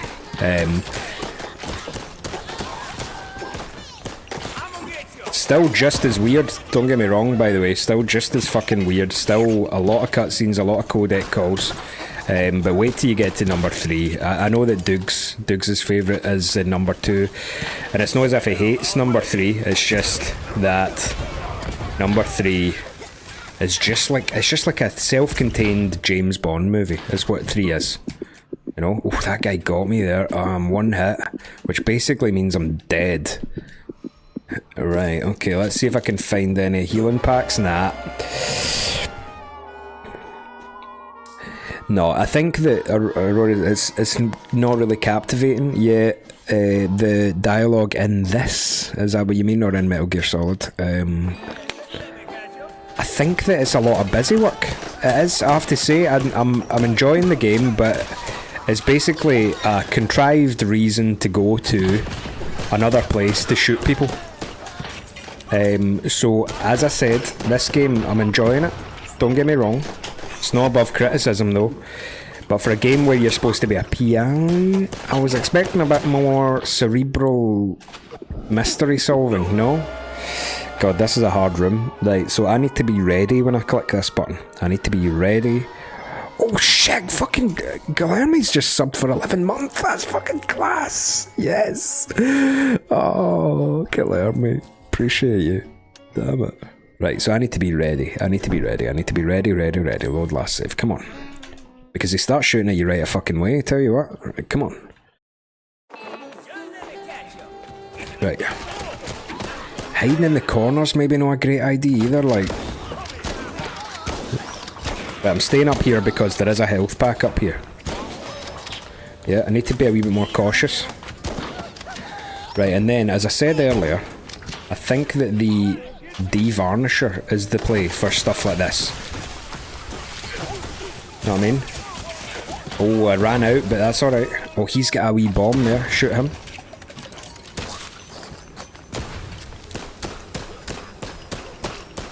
Still a wee bit of bullet spread there. Right, I think I won. There we go. Just needed to lock in. Who knew? You know? Oh. There we go. Excellent.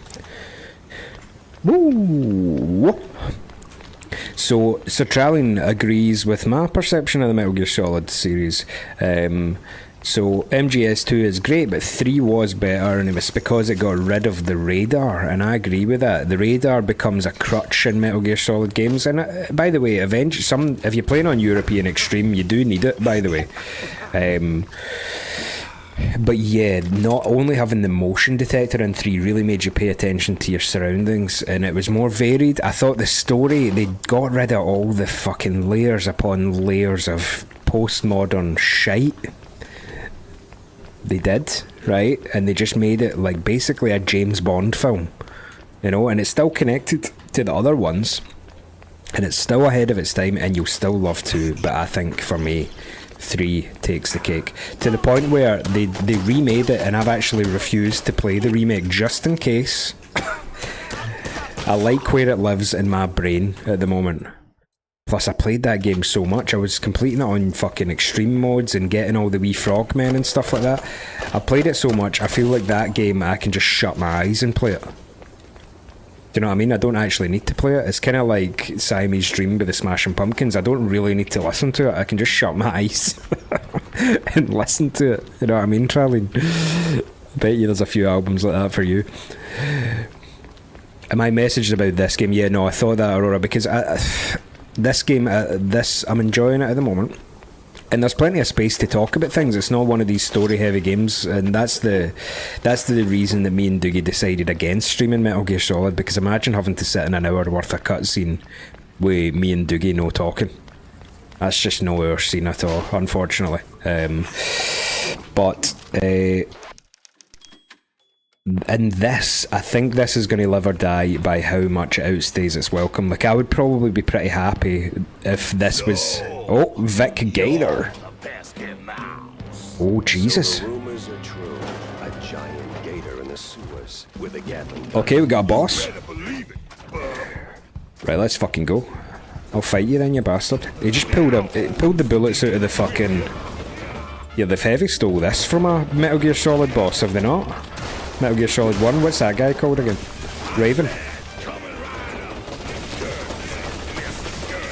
Yeah, I've got a lot of health. Remember, viewers, this is in blind hard mode, so these guys are pretty spongy. And that's alright.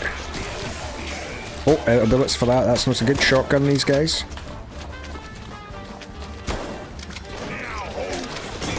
Oh, I thought that would throw it, man. Ah, that's alright. That's alright. Right, so did we get more... Yeah, let's just empty a James gun on him. Oh!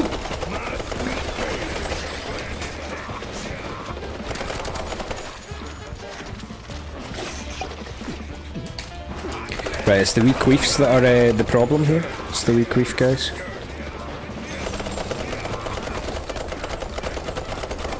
While he's reloading, that's probably when you do it. Vulcan Raven, yeah, just killed him. Yeah, Cosmic Warrior just killed him. Yeah, this is quite like that, is it not? It's the same kind of idea for a room, you know? You do need to cheese it a bit, you know. I don't want to ruin anything actually, but I'll say there was, in Metal Gear Solid 3, there is a kind of sniper wolf fight, Mark II, that's even crazier if you do it properly, but there is a way to cheese it about her. In every subsequent playthrough, you better believe I did that, Trallian.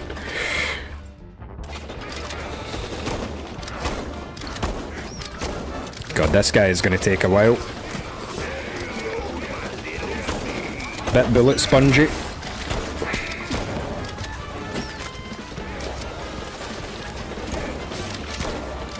Hoping that I can keep my resources alive.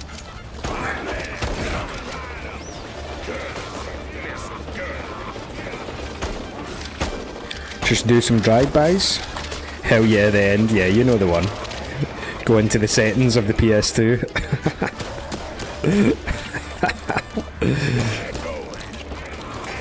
This guy is pretty tanky. Yeah, I was going to say that I think this game is going to live or die in the final analysis by how much it outstays its welcome.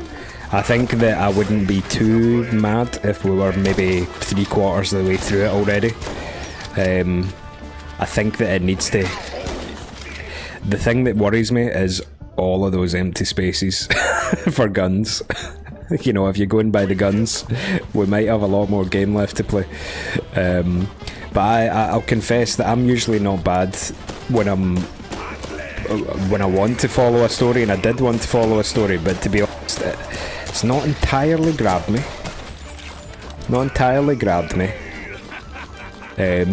And really what I feel like I'm playing is just Doom or something, which is fine. I did decide to play it on hard mode for some fucking stupid reason, which makes this even longer. But it might be a world's first. Blind hard mode, by the way. Can you explode the barrels when they're next to them? I think that might be a shout, see, seriously. Just... You can explode the barrels. You can pick up barrels. Oops. Oh, that's not the button, though. Maybe that would be the damage thing there. Pick up the barrel, and then F to throw, but it doesn't really throw them that well. Yeah. If it wasn't just the relentless queefs as well, man, taking up all your bullets. You know what I mean? Why is that not activating my dynamite? Just throw the 4 dynamite at him. I don't know if either of those two hit him. Yeah, this guy is tanky. This would be devastating if I was to die here. Kinda running out of bullets, but that's alright. Surely more bullets will respawn. See, it's stuff like this, man. I don't know, like, the guy would be hard enough and a wee bit resource intensive enough if it wasn't... Oh, I keep forgetting the fucking buttons, man. Right, now I've lost the heat as well, so... It's just the relentless queefs, man. If you shoot them, then his bullet's not going into the main guy, you know? And now I'm at 30 HP, and I don't know if there's any healing stuff. Yep, there we go. And I don't know if there's any replenishing ammo here. God, every weapon does the same amount of damage to him. It's frustrating to watch. Yeah. There is a case that this game is getting away with a fair bit because of its stylization, but that's okay. Oh, Jesus. That's not good. The thing is, if I run out of resources, then you have to say that this hard mode hasn't really been thought out very well. Like, if I'm really running out of bullets here, do you know what I mean? There's no bullets. Then how the fuck are you meant to do this? Basically, it's just a number inflator. I'm getting a wee bit critical here, but the game hasn't really grabbed me from a story point of view, I've just realised. The novelty has worn off, and I'm simply shooting a massive crocodile for the whole afternoon. You know? Right, now I'm officially out of bullets. So, what, there's no bullets anywhere? No way to generate bullets. So I need to punch him. Fine then. Probably does more fucking damage to him anyway, but the problem is I'm now out of... Oh, there's bullets. Where did I get? Mincer. Right, okay, fair enough. Oh, fuck. No, I need to go, Those things explode. Was that wee turning wheel on one of the crates, was it? I mean, the other thing is he's glitched in the corner, it appears, as well, you know, so... Yeah, that does decent damage to him, actually, so we need to keep the bullets. Take the barrels. I would love to do this first time, because I'll be damned if I need to do this again, if I'm being honest, viewers. Looks good, though. It was the barrels all along, and it did help that he's glitched out his head. There we go. Blind hard mode. First try, you bastard. Now, would I advise that anyone else do this on blind hard mode? No. No. I do these things so that you don't have to. You know what I mean? It's not advisable in this particular game to do that. I would just run through this, have a wee bit of fun. Don't think of it as a challenge, you know. Skill book. What is that? Oh, Can I fly now? What is this? You gonna tell me where it is? Oh, we need to read the poster. Hit control mid-air to spin that tail and glide right up drafts to reach higher spots. Save the game by bugging by bugging out yet again. Alright, so you can fly a wee bit. You can glide. Right, cool. Excellent. Right, it keeps developing then. We'll take it. Oh, now the healing fucking spawns, you bastards. Right, okay. Alright, let's fly up here. Is that your tail? Yeah, it is my tail, little fawn. I will say, right, the game is fun. It's just fun. It's just that one thing that we just need to dispel right away is that if you were expecting some sort of murder mystery, Sherlock Holmes style fucking blueprints, outer world, wild style puzzle experience, it's not that. This is Doom with Mouse's clothing on. Is what it is. So if that sounds like your thing, you'll like this. Plus it's pretty cheap. Style over substance, but in a fun style, yeah. Plus it controls brilliantly, you know. There's no technical difficulties. There's no complaints. It looks great. It's funny. It's silly. I like it a lot. You just need to get over the fact that it's not terribly cerebral, if that makes sense. It's more of a kind of Twitch, how's your shooting style thing. Now, luckily, I'm no pushover when it comes to shooting games, you know. But even the blind hard mode is testing me a wee bit, you know. Wee bit of resource management. Even though you know me, I like shooting bullets. I always think bullets will come back to you. Solutions will present themselves if you remain open to them. There we go.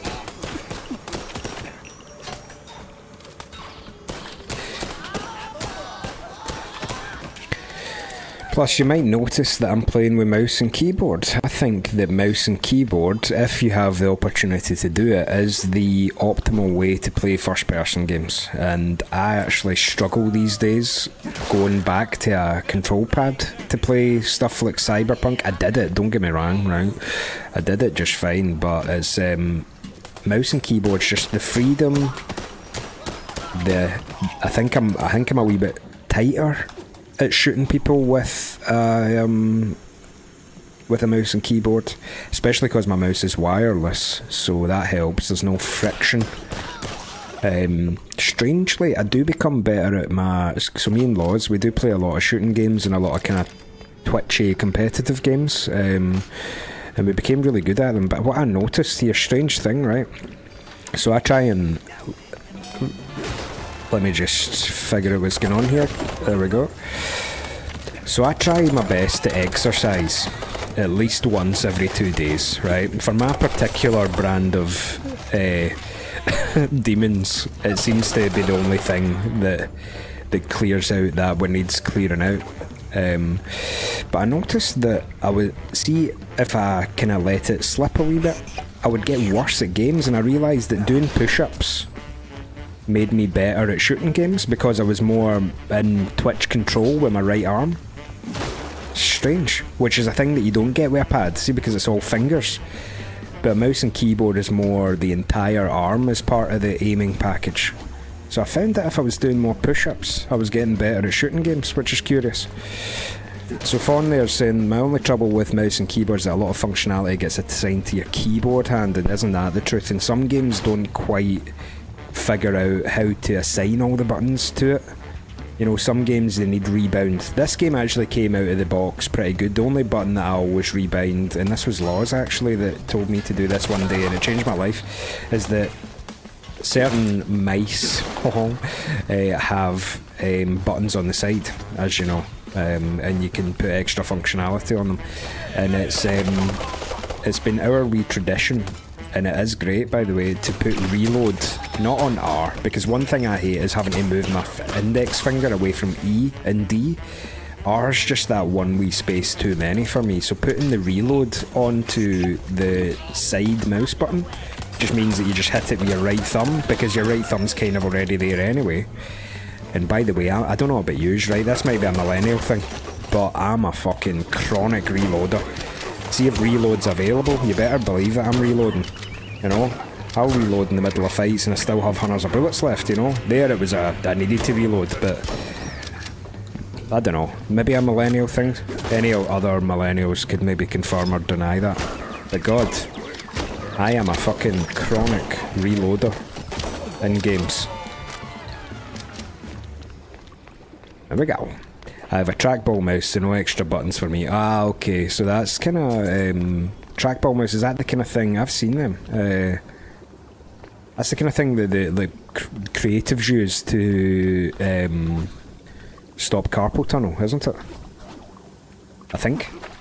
If it's the same thing, I've seen some audio engineers in my time have the trackball. The last recording studio I was in Glasgow had the lad had a trackball mouse, and I guess it's for carpal tunnel, you know? Haunted Spooks here! I, Millennial, played Halo as a team. I need to be a full ammo, just in case. Of course, it's just in case, isn't it? It's just in case. Right, so wait a now. We've got a thing going on here, right? It's blowing us down, so this is a puzzle. Shoot that, and shoot that. That blows up all the fans, and now there's a fan going up the way. There we go. There we go. Who said this game isn't cerebral? Right. Halo was such a good game, Haunted Spook. That was the game I came up on, you know. We all came up on GoldenEye on the Nintendo 64 a lot, but I've said on the channel before to Dougs that I never actually owned an N64. It was just always our pal Benny that had one. So we would go and play in his wee loft, his wee gaming cave, you know. GoldenEye's obviously awesome, but my first shooting game, to be fair, right, I'm lying, because I was a PlayStation guy, right, so I only played Halo at our pal Johnny's, right. Halo 1 and 2, it was basically an Xbox 360 was the first Xbox I had. So viewers, I don't know if there's anyone like me out there, but my shooting games were fucking Time Splitters, Red Faction. Remember these kind of games? There was this awesome one I had that I've never heard another soul has played this game, by the way, but hopefully there might be a couple of yous out there that have even heard of it, right? And it was a great multiplayer game, and it was stupid as well. It was called Fur Fighters. You ever heard of Fur Fighters? It was a shooting game where you play as cats, right? But they're like fucking potty-mouthed cats, but every cat's got a special power where one can climb walls and stuff like that, and one can like shoot hairballs and stuff. It was pretty fucking good, but the multiplayer was fucking awesome. Fur Fighters it's called. You can look it up. It was very stylized for the time, you know. But I had that, but Red Faction and Time Splitters, surely we've all played. Surely someone here has played those games. Those were the good old PlayStation kind of experiences, you know. Ratchet and Clank was my favourite game. They Ratchet and said Clank. I found my mini-me, but I was still trying to find my meat. We didn't call it platinuming back then, because platinuming meant a different thing. Because remember though, you could go in and it would be the platinum game that would be cheaper because it was like the platinum version of it. Had a completely different meaning back then, you know. So anyway, Ratchet and Clank was my favourite game. Got all the gold bolts. Did absolutely fucking everything in that game. What a game Ratchet and Clank 1 was. And right now, actually, my kind of casual gaming experience on the TV downstairs on the PS5 is Ratchet and Clank Rift Apart, which is a lot of fun as well. Alright, should I be in this area at all? Maybe not so much. It does say I should be up there. Maybe you need to lower the water level or something? Aye, waiting ages for the platinum version, Trillian. I knew you'd remember. Like, but aye, it was basically like, it was the greatest hits. It was like, oh, this has sold so many copies, so we're now going to put it out as the platinum version, and it would be cheaper. It was a great system, you know. And God, I used to love going into gaming, looking at all these games. Something's been lost in gaming, not having it in a shop. Obviously, the convenience factor can't be overstated, but it's just something. There was a great thing just going into the shop and being like, what games are out and who's here, you know, and just kind of being part of it, you know. Right, what in the fuck is supposed to be going on here? Maybe you go in the water? Aye, here we go in the water. Right, but now that I know that, I need to get my oxygen back. There we go. Now, let's go. If this is a secret room, then fuck me. Get the money. Don't be a secret room, be the way. Ah, damn it. Oh well, I'm not gonna complain about a secret room here. No, I've already fucked this up, haven't I? Yep. Right, hold on. How do we do this then? Ah, go this way.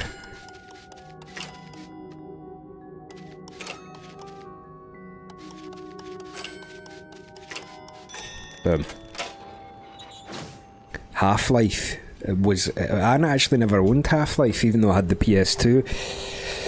But a pal of mine had Half-Life, and I played the whole thing one day at his, so I just never thought to buy it. I played Half-Life 1 together, and then, do you know, I've actually never really played Half-Life 2. I've played it and I own it, it's on my Steam catalogue, but I never got that far in it, you know?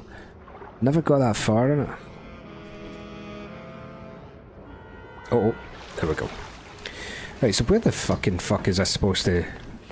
There's clearly some contraption up there. I've kind of lost the thread of what I've been trying to do a wee bit. Is that a secret room in there, maybe? Maybe you go up here instead, like... Aye, this is it. Is he talking to me?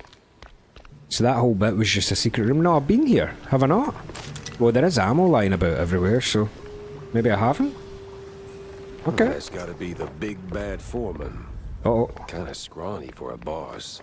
More like a mini-boss. Ah, mini-boss. Alright, mate.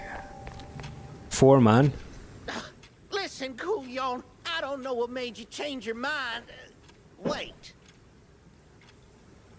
Wait. You're not one of them coppers. Of the crooked kind? I'm one of those guys who brings lost shrews back home. And whatever this operation is, it's a stinky, sticky roadblock in my way. So this ends one of two ways. You're in cuffs, or you're on the ground. Either way, you're spilling your guts. Hey, it's Brew. Thanks for tuning in. We need to get another game of Night Rain sometime. Appreciate you. That's nice that you're taking the dogs. I will see you later. As Brew. And Alex has just come back and ate a hot dog. Nice. That is it. A hot dog and slushy is the game. You know? Wait! We're just transport. I'd help. Oh, outsource. That's what the boss told me to say, yes. May ain't our job to ask questions. We just deliver. It's them cops pulling the strings. Real rats, I tell ya. Rats? Well, not rats like rats. No, the coppers. Crooked boo-doos. They made us do it. Swear on my mama's cottage curds. Swear on my mama's cottage curds. That's a fucking sentence. With all that brine on you, I'm guessing you're ferrying the shrews up the shore. Up. Somewhere in Wallop Bay. Ain't got Wallop Bay? Cops take the cargo over by the sewer outflow. What the fuck is going on in this, man? I have been paying attention to this and I don't know what the fuck is going on. I thought we were doing a magician kidnapping case. Oui, my bad, sir. Wallop Bay's huge. It's like looking for a shrew in a haystack. I need to head back to the office. Rethink everything I've learned. Preferably over a glass of spicy hot fondue. Spicy hot fondue sounds pretty good. Actually, though, I've never had fondue, you know that? I don't think, anyway. Is there a fight out here? Aye. Oh! Well, it's time to pull out the old shotgun again. Right, since we're at the end of the level, let's stop fucking about.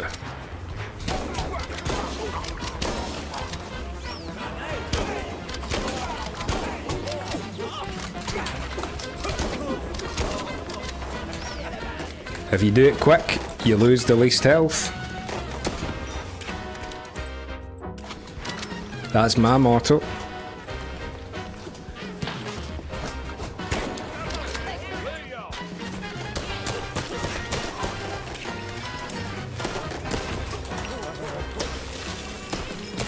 Boom.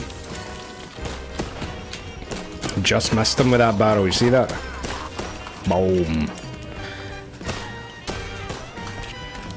Yeah, now that we've upgraded this starting gun... Oh shit! No. I need to keep moving. Here.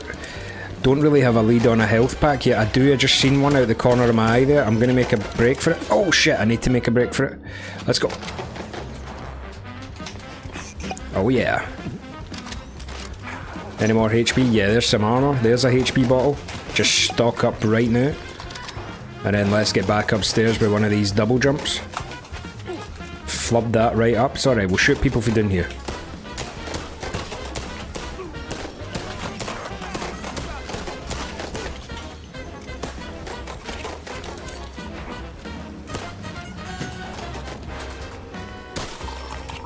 Oh yeah.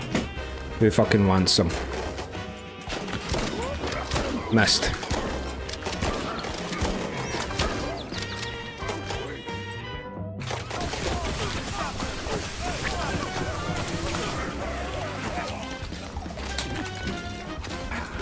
I am Max! Yes, Max is here. Is that it? Guffbaw did good? Ah, fuck him, two out in the open here. Let's see. Just give them one of these. No, do you know what they need? One of these. Don't throw it terribly far, to be honest, but hopefully that did something. Oh yeah! Look at that. Blind hard mode, no less. That was a room. That sewer was clean. Too clean. And clean made me nervous. This game looks so good, says Alex. It does look good. It's not above criticism, but it is very good. It is very good. Right, let's go back home. Put all the clues on the cork board. The cork board! But it seems so. Little Fawn is criticising. Didn't see that one on the bingo card. The state of the digital world where we don't own anything. You know, I've got a song sitting there that if I ever get around to recording it, I did write a song about, or a passage about this kind of stuff. Sticks, Jay. Your heart's only got so many miles left on it. Nah, it's running on premium. Ha. Damn. Gotta whip up a new retro kablama. Okay, so James gun? Yeah, come on now. Reduces spread and recoil on the James gun. If we can get that going, we're fucking off to the races. Ho, I keep forgetting about the alternative fire viewers. Damn it. Get so much potential for fucking murder here with the alternative fire. I need to do that the next time. So the wee passage that I wrote was is a wee bit kind of self-critical, the first verse, but then the second verse, the words are, why has everything become so difficult? Everybody wants to disappear. We've all become such unsuspecting prisoners, signing up to waste another year. I see the life I want in my peripherals. Everything I know that I could be. But I would say I don't believe in miracles. 'Cause miracles, they don't believe in me. Probably sounds a bit better with the chords over it, but there you have it. Jack! Over here, sport! How's life treating you, Corny? Oh, you know, speeches, rallies. It's tiring work, but important nonetheless. Well, I'm more interested in your thoughts on the case. Did you learn anything about those poor missing shrews? Thank you, Sir Charlie, that's nice. I did for a change. They were taken down into the sewers, ferried away by a bunch of cheese-leggers. That's horrid. So, did you find them? Returned safely to their homes, I take it? Truth be told, I'm hitting the wall here. Gotta think this through, double-check my findings, maybe poke around other cases until something clicks. I see. Well, I'm sure you'll bounce back in no time. Let me know if you have a stroke of genius, sport. If I have a stroke, Cornelius, I'm calling the doctor, not you. Yeah. Yeah, see you around, Jack. Still don't know what's going on in the story, and it's not as if I've not been paying attention. Or maybe I haven't been paying attention that much, but I feel like I have been. For me. Okay, let's put the clues on the board and see if anything lines up, you know. Right, the hat. Shrew trafficking through the sewers. Fair dues. There's a whole lot of cheese leggers in the old subway lately. Might be tied to the shrew roundups. Well. The moving shrews seaside Wallop Bay, most likely, but where exactly? Why should I care? Oh, that's a different case. Shrew shortage. When did we get that? Quick gap.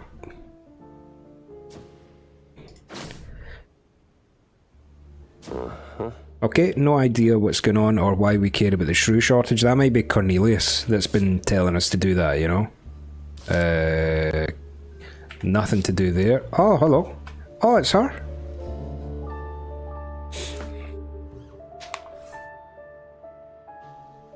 It was a day like any other.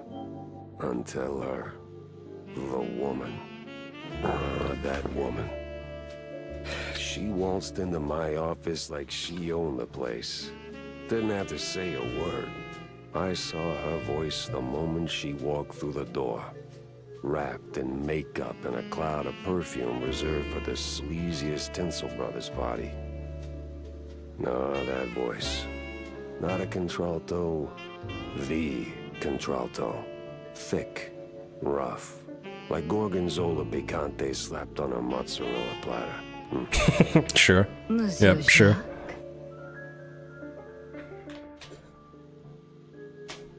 What, have I had to say something? Alright, okay. Hello there. This is, I think that... Oh no, I haven't met her. This is Vivian McCarthy. Let's see. Bonjour, Monsieur Jacques. No, that's down the hall. Very good. Bonjour. 'Tis like hello, only en français. Lady, I am too tired, too hungry, and way too sober for this. Why don't we cut to the chase? Oh, you're no fun, Mr. Pepper. I have a job for you. I don't need any more headaches right now, so if you don't mind... Nonsense. You're drowning in debt, picking up small fries and petty cases. What you need is a big one.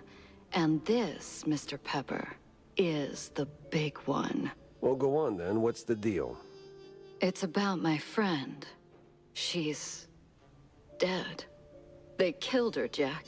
Murdered her. Right, this sounds like a new thing, so what we're going to do is we're going to pay attention, everybody. Let's agree to pay attention so that we know where the story is. So she's got a pal and she's been murdered. Hey. Well, sounds like you already know who they are, so where do I fit in? Please, Mr. Pepper, it's a figure of speech. My friend, Betty Lynch. She was an actress. Beautiful, talented, vibrant. A radiant star destined to bask in the limelight. Until some vile hand snuffed out that shining star. Just like that. The curtains closed on her forever. Right, so Pepper. we know Betty Lynch. That's the magician's assistant who he went and turned into a robot and then we killed the robot. So we can't be held accountable for killing the robot. The robot was attacking us. Little Fun says, I like a receipt for the attention I paid. I'll send you an invoice. That's all very theatrical. Force of habit, I guess. I did a few movies myself back in the day. But that doesn't matter to me anymore. Betty does. She was a close friend. And they, the whole poisonous industry, killed her. Quite an accusation, lady. Talk on the street is this was an accident. I told you it was big. The biggest. So please, take the case, Mr. Pepper. Start snooping around the film studios on Tinsel Avenue. You'll find answers there, I'm sure of it. And trust me, I pay good for the right intel. All right, I'll take the case. But I don't come cheap, Mrs. Or is it Ms.? Ms. McCarthy. McCarthy. Oh. Thank you, Mr. Pepper. Think Mr. I'll Pepper. be waiting. Might have a romantic interest there. Okay, right, so we know what we're doing then. We're going to go and investigate Betty's murder at the film studio, and in doing so, we might get some more intel about this fucking magician. Right, okay. Right, for the first time in a while, I feel like I know what's going on. Let's go. Maybe I need some refreshments. It's been another hour. I might take just a wee comfort break for like 3 minutes, if that's alright. Appreciate you sticking around for this. Appreciate you spending your time doing this. I hope you know that, seriously. So I'll be back in like 2 or 3 minutes, yeah?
Well, alright. Shall we continue for a little while, do you think? Hello there, everyone. Appreciate yous. Right. Here's what we're going to do. First of all, crack the Pepsi Max. Drink it.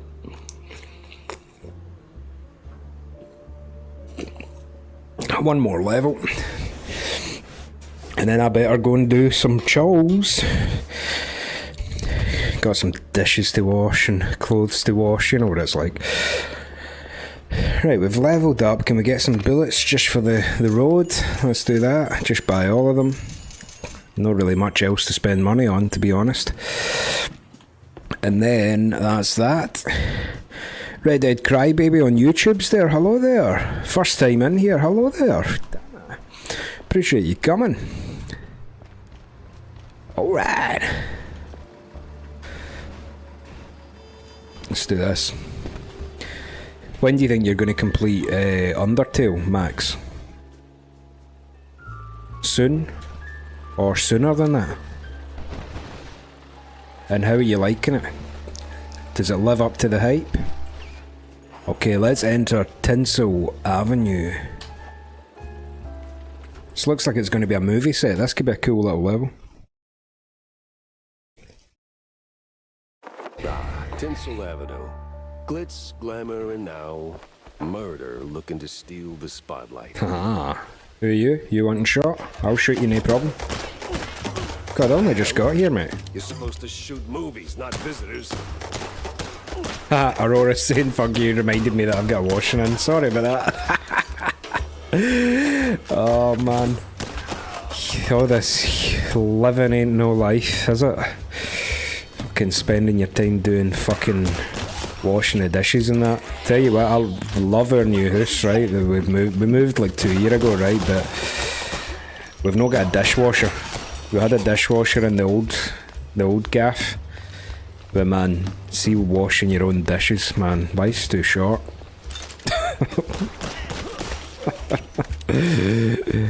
It does mean that I'm getting pretty good at actually keeping up with shows and stuff like that, because you just stick your phone on. Know what I mean? Stick your phone on and just sit and watch shit while you're washing the dishes. But aye, no. All this fucking adulting, right? Nobody prepares you for it, you know? It'd be nice to get like a wee standard grade in washing the dishes or something. Or like O-level fucking, I don't know, interest rates. You know what I mean? Detective Child's asking, cave, do you cave in the cavings, or are you cave because you cave into the caves? Basically, cave is the answer to that. Cave. Hello there, though. Dejected Child. What have I missed? Liam Ness is back. Hello there. Home ec, Max. That's right. To be fair, I did home ec for the first 2 years of school, and it was only really cooking Oaty biscuits, and that was it, really. We didn't get anything crazy practical, you know? Might just have been my school. Oh, there's a guy in there. I swear this has gotten a wee bit louder since I went for that comfort break. Am I imagining stuff? No, I can't be. Maybe it's just when you take your headphones off, you just kind of get a wee bit of the real world for a second. It desensitizes you. Ah, I've went the wrong way, sorry.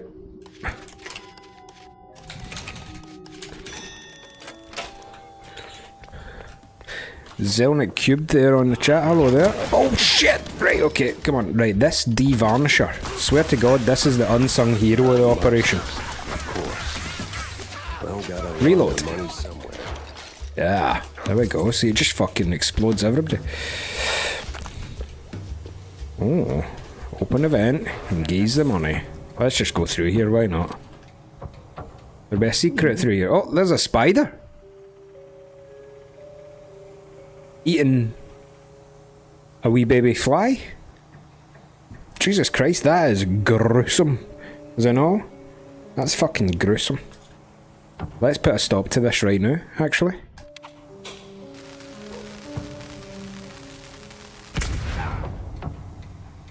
Oh, no, that did nothing. Oh well. Who am I to judge? Spiders do spidery things, and apparently they're very useful for life and that. Seen that new mousetrap acid? Yeah, those electric paints are the stuff. No, you dope. The hater half mask all creepy. Oh, that guy, creepy as hell. Like someplace too creepy even for him spatting back out. Still, I is worth every dime. Crosses every contract, no slips. Crazy how well mousetrap's doing. Giving up on that, that's alright though. Hello there, fucking. How's it going? Aye, not bad, mate. Aye, not bad, mate. How are you doing? Appreciate you coming to watch this nonsense. It's quite a good game, actually, right? So,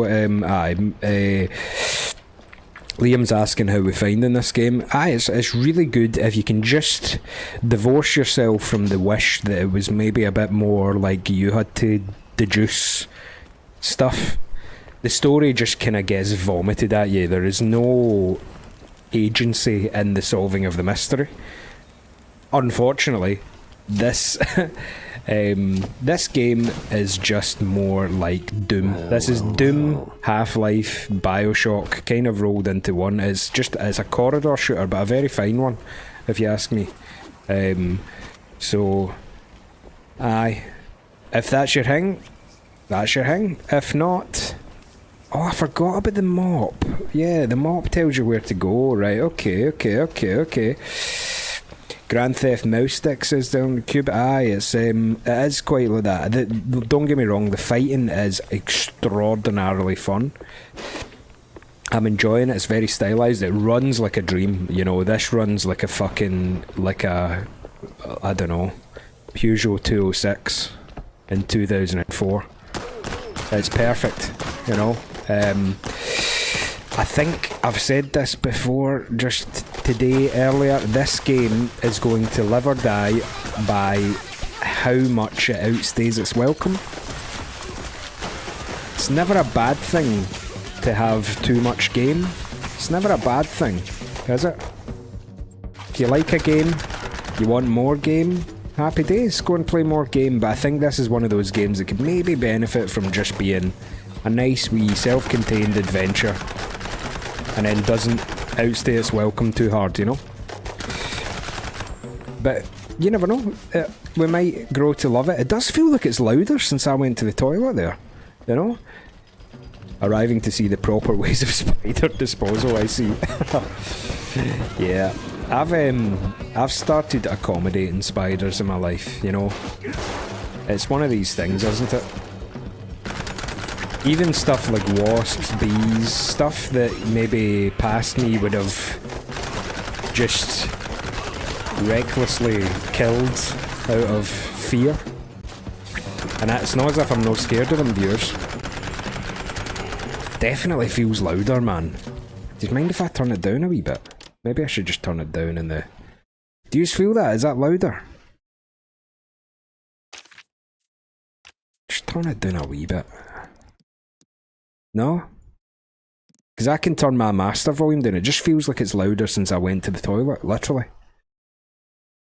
Yeah, we're saying yes, Surf is on at Cubed. I appreciate that. I'll just turn it down to, what, 75? Turn it down a bit here and all.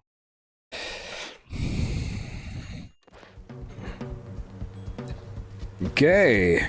There we go. So the guy's saying I can't do dishwashers after my sister-in-law's found a mouse. Somehow got into the plumbing of theirs and been boiling away a bit. Jesus. See, that's no what dishwashers are for. You know what I mean? Dishwashers are for... I mean, it's pretty limited use machine, as useful as it is. But it's no for washing mice, or for discovering new mice. There's a wee blueprint, we'll take that. Oh, we can save it here, nice. Boom, boom. Yeah, but I've started to kind of save spiders or tolerate them. I've made a deal with them, you know, because I am terrified of them, just genetically speaking, I think. Oh, hello. The one thing is, if you take a moment and stop and look at this game, it is fabulous. Like, look at it. It's just, like, the art style, it's just... Oh, a shortcut. Cool. Oh, it's turned into Dark Souls, viewers. Wonderful. There's my car. No, my car's down there, but now we've got a shortcut. Look at that. Right, the game keeps developing. You know what I mean? So, I think, like, spiders, wasps and stuff, I get that they're important. I've made a deal with spiders, right? Because I really, truly, awfully don't like spiders, right? I feel like one of my ancestors must have got bitten by a radioactive one or something like that, right? But Max, they would have been squeaky clean dishes at least. There we go. Oh, shoot it. Right, there we go. But my deal with spiders is the following. If they're on the ceiling or the wall, that's fine. That's fair game. And if they're on the floor, do you know what? That's fair game as well.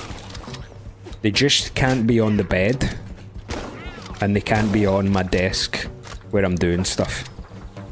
That's when I will try my best to save them, but instinct may take over.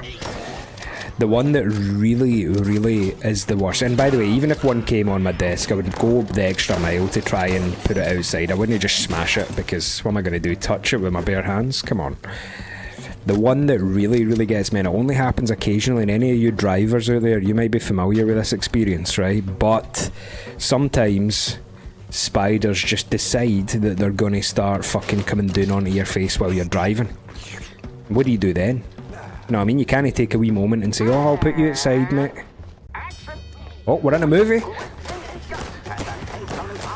Haha. There we go. We're in the movies. Dumb wise guys and fake cheese wheels. Hello, Mum, I'm on the movies. Hello, can you hear me? No, I'm saying I'm in the movies. No, why are you always bringing that up? Okay, I did it. I'll do it, I promise. Right, I'll see you later.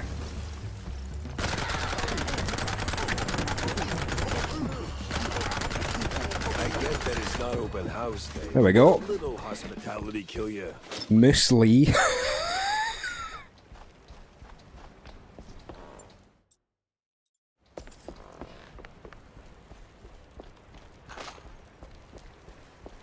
Aye, so you maybe if you're driving and a spider comes in your face, that's no, I think that's licensed to be like, get the fuck out of my face and punch it or something, you know? Hurt? Had to hurt. But our hero's still on his feet. No second take needed. Yeah, well, luckily, Dougie, we don't get those sorts of fucking things over here. You know, we've got to say that I shouldn't be as scared of spiders as I am, because the spiders that we get here don't come in brands like the Huntsman that you just mentioned, or the Black Widow, or whatever the fuck it is, you know. We just get common little ones. Sometimes they're ginormous at this time of year, you know. They start becoming pretty fucking ginormous. And especially now that we live in a house rather than a flat, the garden does encourage insects. But I'm starting to, we're starting to do some gardening and making the plant nice for insects and birds and stuff. I like a wee bit of wildlife. Out the back right now, because my mum's a pure dab hand at gardening and stuff. She's got an allotment back in our hometown. She grows so much stuff, so she brought up some growing bags. Her and her partner are fucking amazing at this. She brought us some growing bags. So out the back garden right now, we've got 3. I think I mentioned this the other day. Forget about it. The Cambosi family was done one way or another. It was your little asset that drove the last nail into the coffin and cleared the path for us without even meaning to. Our hands are clearer than laundry lines in a clergy roll's backyards. Tell Johnny Nine Toes we're moving a phase 2. I trust you got all the papers ready. The signature is here anyway. So we've got out the back, we've got 3 bags full of garlic. I think 4 bags full of potatoes that are grown. And oh, hello. Oft, how many mice does it take to write Shakespeare? Look at this. Let's count them. And we've got 2 bags of onions growing. So that's the thing, like, see, when we grew tatties last year, right? But when you're growing your own stuff, you don't just want to, like... What is it yous are all doing there? They're drawing self-portrait badgers. These are drawing the same badger. They've got 500 guys drawing badgers, and some of them are drawing nothing. Oh, wait, that's different. Oh, he's a big badger, a old man. You know? But I see when you're growing your own tatties, man, it's like, you don't want to just... You need to do something special with them. You know what I mean? You need to... Or like garlic. Because I just shove garlic in fucking everything, but I was thinking, like, what... See, with your own homemade garlic, you want it to be the star of the show of whatever dish you're doing, you know? So I was thinking, like... When we sometimes can't really be bothered making dinner, I'll like chuck together one of those aglio e olio, and that's basically only olive oil and garlic, you know, but a delicious thing nonetheless. So you could make that, maybe some French onion soup with the onions, something where the thing isn't just a side character, you know, a supporting actress. Aha, there we go. Be free, little birds. Just don't come back. Right, off you go then. Go and take your cartoon skills elsewhere. Ah, wait, right, I've just remembered. The alternate fire, viewers, come on. That turns this into a 3-shot burst. Ah, I'm not going to die in the fucking writer's room, come on.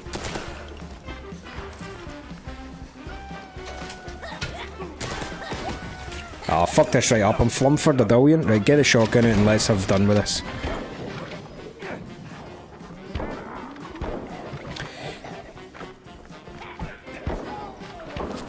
Do you know what I will say is good in this? See the weight of the bullets, the way that your shotgun stuns people. You know, you really do feel as if your bullets are having an impact on the surroundings. And I appreciate that about games, you know, just bullet sponging your way through the game. You know. Dark Fireflies there in the chat and says, we get black widows and brown recluses. Spiders are not allowed inside here. Yeah, if they're poisonous, that's a whole other level, isn't it? You know? But, oh, hello. The grit. You ought to swing by sometime. I've swung by now. I'm here now. No, I'm in. Right, okay. Oh, damn. You up for casting? Oh, Jesus Christ almighty, mate. You can't put like a friendly person there that's the same size and then just a guy walks out and fucking ices you. Jesus Christ almighty.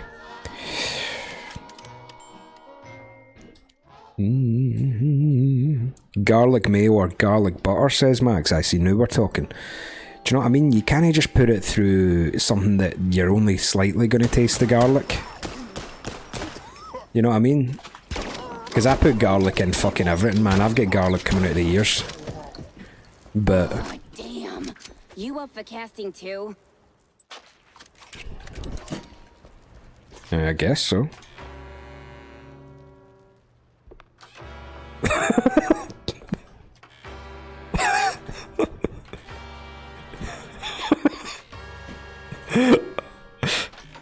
Ah, I found a guy.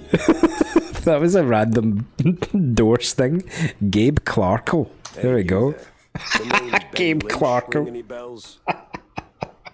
Very good. Yeah, of course, but was that gunfire just now? Like right outside? Relax. They're just shooting a crime picture. Now about Betty. Where do I start looking? Oh, I'm not sure. After, you know, they cleared out her trailer and moved her stuff, she kind of disappeared. But I know a gal who knew Betty, you know, a pyrotechnist back from the Seekers of the Holy Brie. Jesus Christ, these words. Yeah, I'm garlic daft as well, viewers. Seriously. Like, just put garlic in fucking everything. And then see these YouTube videos that say, oh, just put 2 cloves of garlic in something? No. Like, see the next time you make a pasta that has garlic in it? I'm talking put 9 cloves of garlic in it. 9 cloves of garlic. And then don't cook it for that long either. All these YouTube videos are saying fucking cook it for... Put it in at the very beginning and all that. No, don't fucking... Come on. Like, don't cook it for that long. The less time you cook it for, the more it tastes like garlic. You know, just get the wee suggestion. Just fucking shove it in, just blanch it, basically, and then just get on with it, you know? She's on set today, so maybe it's worth a shot. A shot I don't have to dodge for a change. Gabe Clarkle. Great name.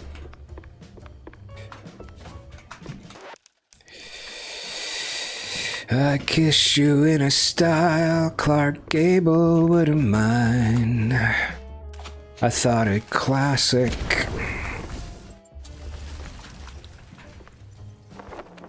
Oh, secret fun. Founding a lot of the secrets. Oh, watch yourself, you wee prick.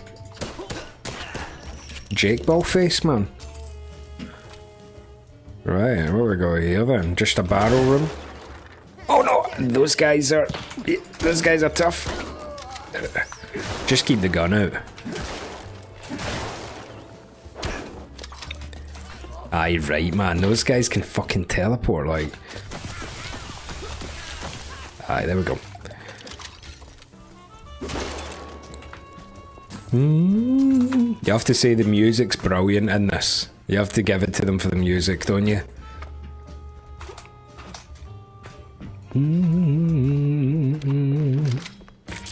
Right, are we heal? Are we save? Why not? Little Fawn saying there's a friend of my wife's who used to say that you can't put too much garlic into recipes. Oh, I agree with that, certainly.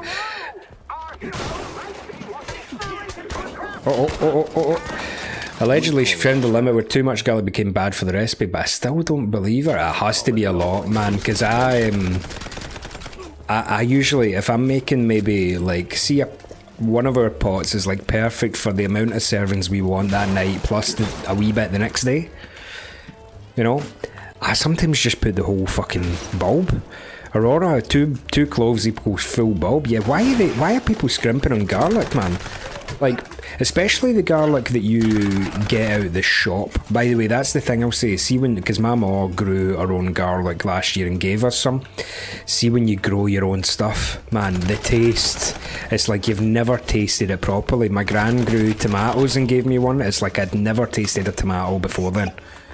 Don't know if you've ever got the, you know, maybe go to the farmer's market or something and get the fucking real stuff. But see, when you grow your own stuff, the garlic that comes out of the ground, man, oh, compared to the shit you get in Tesco, it's all fucking like, I don't know, it feels like it's been frozen or preserved in some way just to enhance the shelf life. The fucking taste of the real stuff, man. Here we go, we got a boss. 3 jokes in and I'm already Right, okay, all we need to do is shoot that and that should deal with them. There we go. We reload. I didn't have to. Did you see me reload at 40 bullets there? That's what I'm talking about, viewers. That's the millennial way. We're all chronic reloaders, amongst other things.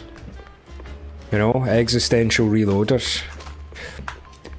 Quality of ingredients always makes a big difference, and do you know what? That's the level of cooking that I've got to just now. Because I'm no chef. Don't get me wrong. I just enjoy cooking. It makes people happy when you cook for them. And there's a primal joy in that can't really be matched. Anywho, like you can get good stuff at Tesco and Asda and Sainsbury's, but when it comes to veg, it's quite hard to find really, really good stuff, I find, unless you go to like a wee farm shop or something like that. But it is the quality of ingredients. You're absolutely right. You can learn about technique, you can refine technique, you can get good at cutting, you can get good at kind of like preparing, and you can get good at timing and stuff like that. But at the end of the day, if it's a good ingredient, it just enhances everything, you know. With the tomatoes that my mum brought me in-laws the last harvest, we put together this absolutely fucking beautiful pasta with vodka sauce. You know the one? Don't know if you've ever tried that, but apparently I'd read it's quite a common thing. I'm no discovering this or anything. Alright everyone, 5-minute break. Rocky's stuck. Again. But I don't know, apparently there is a flavour compound in tomatoes that can only be unlocked by using alcohol. So vodka is the traditional choice because it's quite unobtrusive, you know. But that's why people would use red wine in tomato-based roasts. Oh, I'm in some sort of jungle area here. Yeah, we're still on a movie set. There's something going on below me, maybe? I don't know. There's definitely some action. Cool location. Let's pull this. What the? Ah, it was you. Get over here, buddy. Rocky Ford. So he's going to be like Harrison Ford. Speaking of Harrison Ford, if you've not watched Shrinking, great show. Go and watch Shrinking with Harrison Ford in it. Very good show. I'm a millennial, so I've got a penchant for some Jason Segel as well. You know what I mean? We all love Jason Segel. So if you make a pasta with a vodka sauce, basically it's just put some pasta in your, put some vodka in your red sauce. But we cooked down the tomatoes, added a wee bit of vodka, like a generous splash, a wee bit of think white wine and just other things. It just comes out gorgeous. Like pasta I love vodka. Max is given its Christian name there, so yeah, Max is the donator of much needed culture around these parts. Right, what are you saying? Thanks, man. You're a lifesaver. And hey, from one action hero to another, you've got some real Tomb Raider chops yourself, man. Yeah. I'm looking for a pyrotechnist. Do you have... yeah, well, I can't think straight right now. We've been running this scene forever, and I got ulcers, so I, took some, medication, a lot of it, and, now I really can't make that next jump. Yeah, but the pyro... Wait. What kind of medication does that? It's just some Spike D pills. Don't stress it. The real issue is, you gotta do this scene for me. And to pull it off, you gotta master an ancient technique. No, we're getting a move here. Oh, what now? Basic adventurer stuff. Why am I even explaining this? Aye, so Little Fawn's telling a story about a friend who was never happy with your cooking. I'm sorry, but there's nothing worse. Do you know what I mean? Like, there's nothing worse, man. Think is... Sorry to go on a tangent here again, but when you get a wee tiny bit older, one thing that happens is that you've maybe got some... Your friend circle becomes a wee bit smaller and more kind of... more focused, doesn't... More. You've always got your... I think I maybe cut out there a wee second. You've maybe, when you're younger, you've got more patience, let's say, for wackier people or people who don't really have the patience to meet you at your level, but you're fine meeting them at their level because it's fun and you're young and whatever, but you get a wee bit older and these people start tiring you out. For whatever pathology or whatever ego they decided to say that your cooking that you've spent time on isn't good enough. It's like, fuck you, so that's the one thing, is you get a wee bit older, and my experience, your pal group, you still got a diverse array, and I've still got some wacky people in the roster, but, the people that I was maybe coming away from feeling more drained than replenished, I just started phasing them out, Life's too short, man.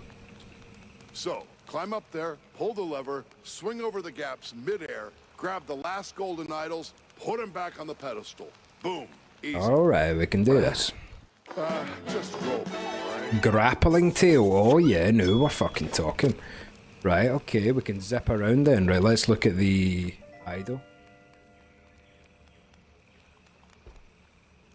Bless you, kid. You're saving my skin. Maybe there will be in a minute. My bladder.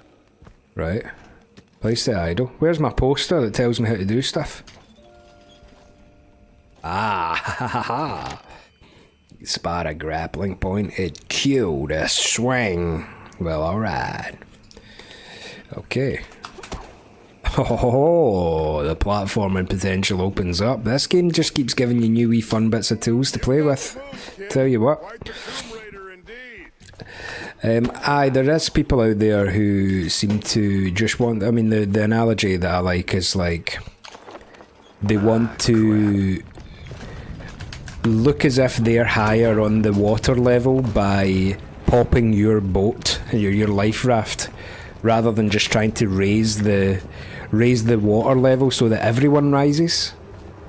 Certain people would just prefer to pop your boat so that they're higher than you, but you're lower than them. Whereas I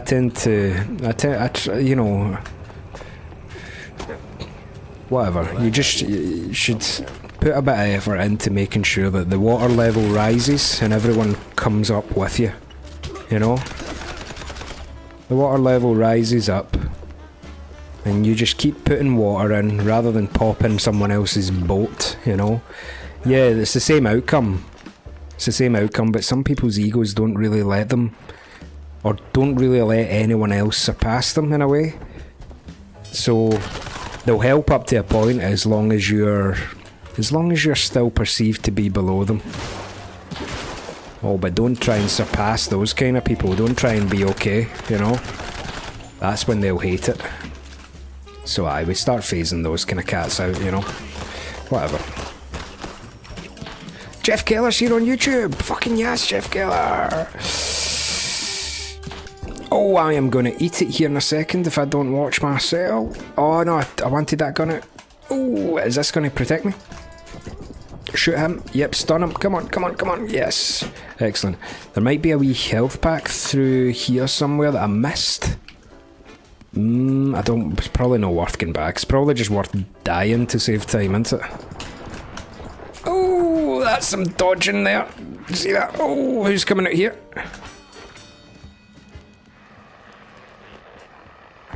Oh, I forgot you could charge that up. You know? Right, I think we've won that fight. Health, nice. How are you, Jeff Keller on YouTube there? Appreciate you coming. Damn it. We're kind of on the closing act of this stream, but this is only the aperitif for the main event. Myself and our Dougie will be coming on later on, finishing some Pragmata. As much as I want to finish RV there yet. I agree. Dougie requested we take a wee week off, and I'm up for that. Hello there. What are you doing here? Oh, it's the Pyrotechnist. I thought it was Tammy. Let's just heal up just in case. Do a wee save just in case. Boom. You the Pyrotechnist? Me alright. The best of the best. Need something to go boom? You came to the right gal. As much as I enjoy blasting, no, not today. I need info on a Betty Lynch. Betty? Yeah, I knew her all right. Oh, real shame what happened. Good gal, fiery, like a pint-sized TNT crate. Oh, and sweet too. Always brought me sparkling water. Spike D, top of the line. Spike D. Did you notice anything off about her before she died? Maybe acting strange or meeting with the wrong kind of people. Man, my man, this is Tinsel Avenue. That's like asking if a cheese with holes has holes in it. Okay. Let's just focus on the holes in her story for now, huh? Well, Betty was a little quirky, but yeah. Now that I think of it, she met with some guy pretty often. All low profile. Never left a trailer when he was around. Real fancy schmancy suit type.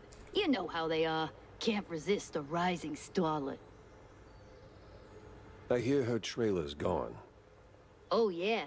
They packed up her stuff, shoved it into one of the generic dressing rooms. Standard practice when someone checks out. Oh, dear. Where is it? Just past the medieval set. Can't miss it. I made sure of that. So, you need any explosions? Dynamite? Maybe extra dynamite, eh? I massively need everything. Because this is blind hard mode, did I mention that?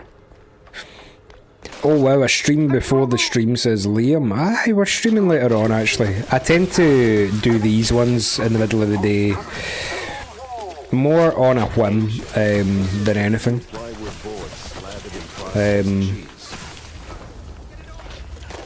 And only really when there's a game out that kind of requires some attention. Extra attention. So for us right now, Pragmata is that. But I thought this probably isn't a me and Dougie play this game sort of thing. This is probably just a let's check it out and let's just see what's happening. So the last game I played that was Cairn, and I really need to. Really needs to be overwhelmingly positive reviews on Steam before I'll kind of get out of bed, you know. So Cairn was the game, and God was that one of those games, man. Love that game. Gonna play the DLC as well. It's a strange game to watch, I'm sure.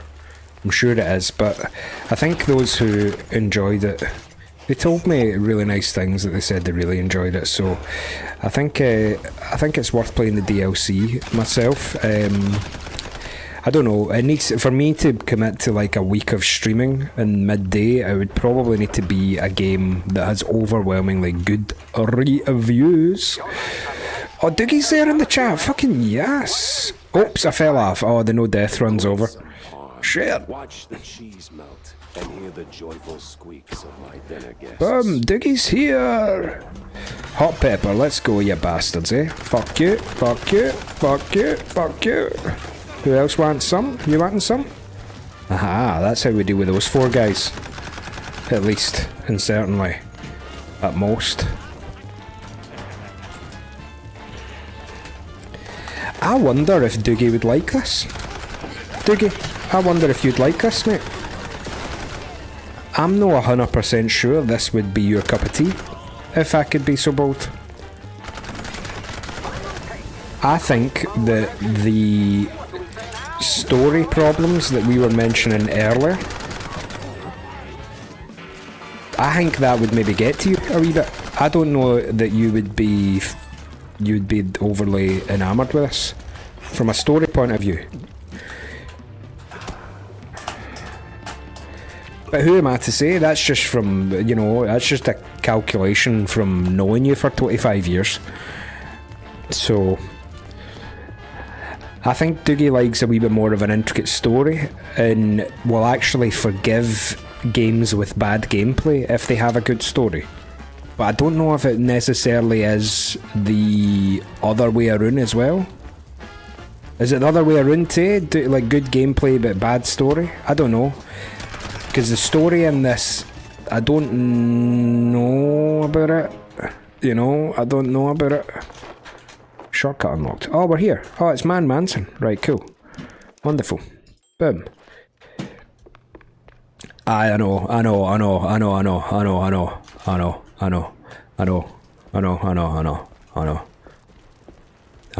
It's an amount of time I've known Dougie. He likes Dynasty Warriors. I fucking love Dynasty Warriors, man. You wear that piece like it's made for you. Well, I do like pieces, after all.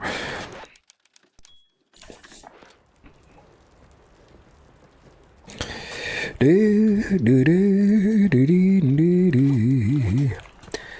might be younger than 25 years, and I knew Dougie cosmically in a past life. That's really what I meant.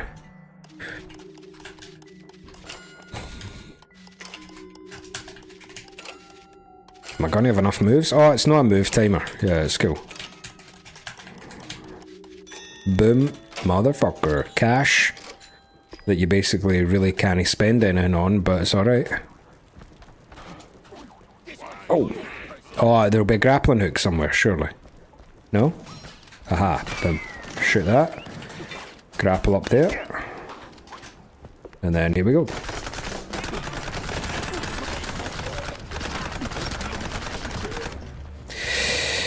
So it's a tough one to estimate whether Dukes would like this. I think this is my cup of tea because it is a challenge, it is a kind of Twitch shooter, I like it. We're playing it on blind hard mode as well, Dougie, because reasons.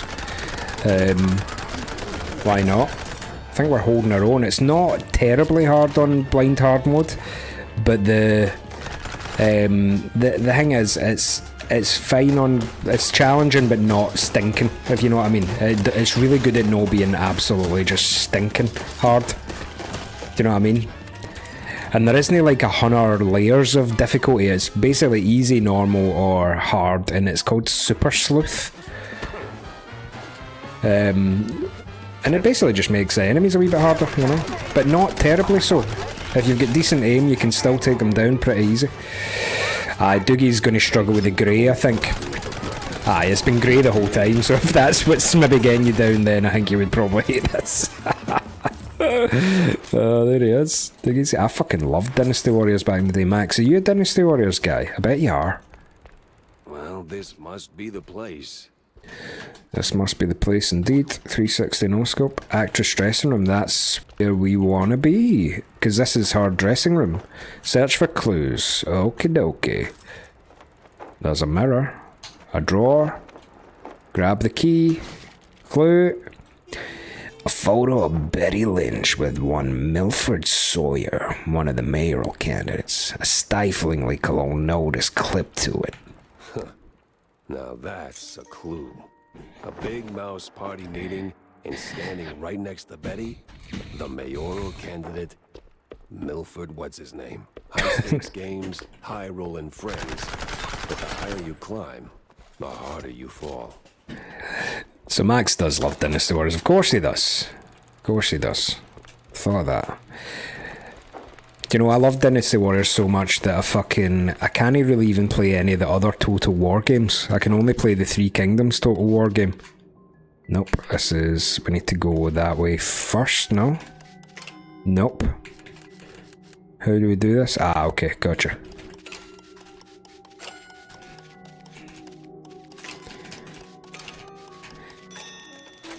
Dynasty Warriors 5 was the peak, by the way, just so you know. I hope you agree, Dynasty Warriors 5 was the best one. Oh, this is a movie one, so we need to go up to go down. Nope, sorry, back. We need to go down to go up. We need to go down and then up again. Down, up, down. Oh! Schematics, yeah, we like that, because when we get back home we can upgrade the weapons. Let's go. So, leave the film studio. We have completed the level. So, up the road then. How do you do that again? Aha, ladder's down. That's been a fun time. I do like this game for its twitchy nonsense, you know. It's very doomish. Right, so where do we go? Where do we go from here? Turn all the lights down now. Oh, quite a phone, right? Wonderful. Alright, see you later, Liam. Appreciate you coming in. Getting late and upside down last mustard part. It was a pleasure to finally catch a stream, though, troops. Appreciate that. Yeah, we're on later as well. I know that'll be even later, but all the VODs will be on YouTube. You know the drill. See you, Liam. Good to speak to you. Yeah, let's go back in.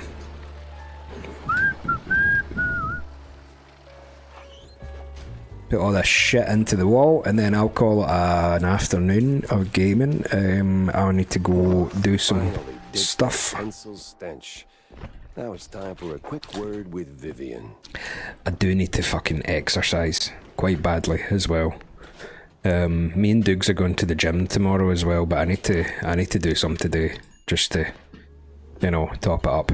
Okay, we'll leave the Vivian stuff for next time, and listen, I appreciate all yous watching this nonsense at this time of day, and it's the less refined version of the cave, because Doogie's not here. So I appreciate that yous have spent your time doing this, but the massively improved version of the cave that features Dougie is going to be coming on at 10 PM tonight. So, listen, we'll see you later on. I might drop a wee thing in the Discord about this spoken word D&D session at some point. So if that's your thing, maybe keep a wee eye out for that. And listen, I think that you would like this game if you're the type of person that can forgive a game for a story if you like really, really, really tight gameplay. Which this is. This is a brilliant shooter game. Brilliant shooter game. But if you need this story to be really something special, then I would say that this story you're kind of sitting middle of the road. Probably on the verge of forgettable. But it's still serviceable. But if you like gameplay, and you can forgive a game if it's got really, really great gameplay and very stylized, then you might like this game. Plus, I do believe it's cheap as well. I think it's cheap.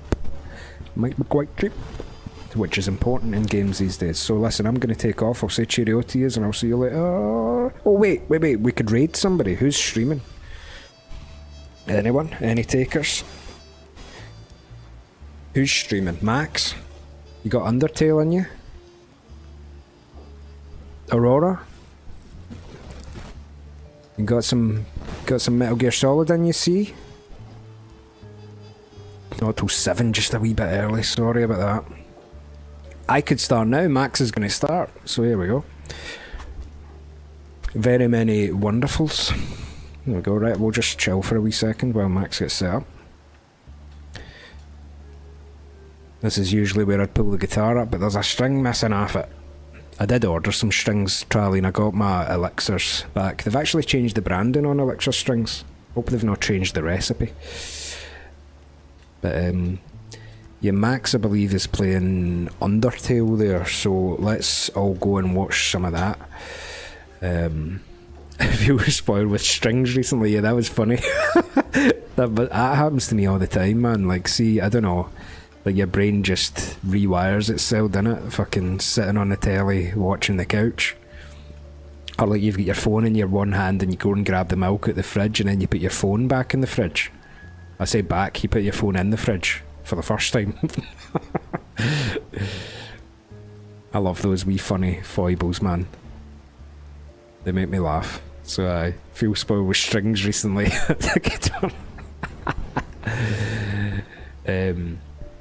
Let's watch Max for a wee while. I'll tune in if I can later on to Aurora if you're playing. And what a crew. Appreciate you being here for this. It's nice. Cheers me up a lot. It's fun. If you join the Discord, Liam, if you're still there, it's a nice wee place. That's Max Live. Alright, so I've actually figured out how to do this. You would never actually believe that this is the same person. But I know how to do this now.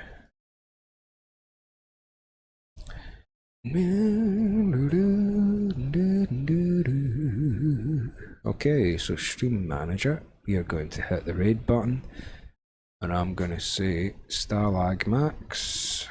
It's a shame, like, the one thing that it doesn't do is it doesn't really save who you normally raid.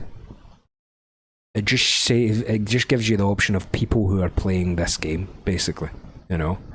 And as I look down, the people who are playing this game, a lot of them have face camera on, you know. I think I might be the only person with no face on YouTube, other than Max. Here we go, Stalag Max. We are raiding Stalag Max, playing Undertale. I'm going to hit start raid, which means that in 10 seconds it'll be over to you, Maximum. Here we go. Appreciate all of yous. We'll see you in Max's stream and I'll see you all later. Cheerio!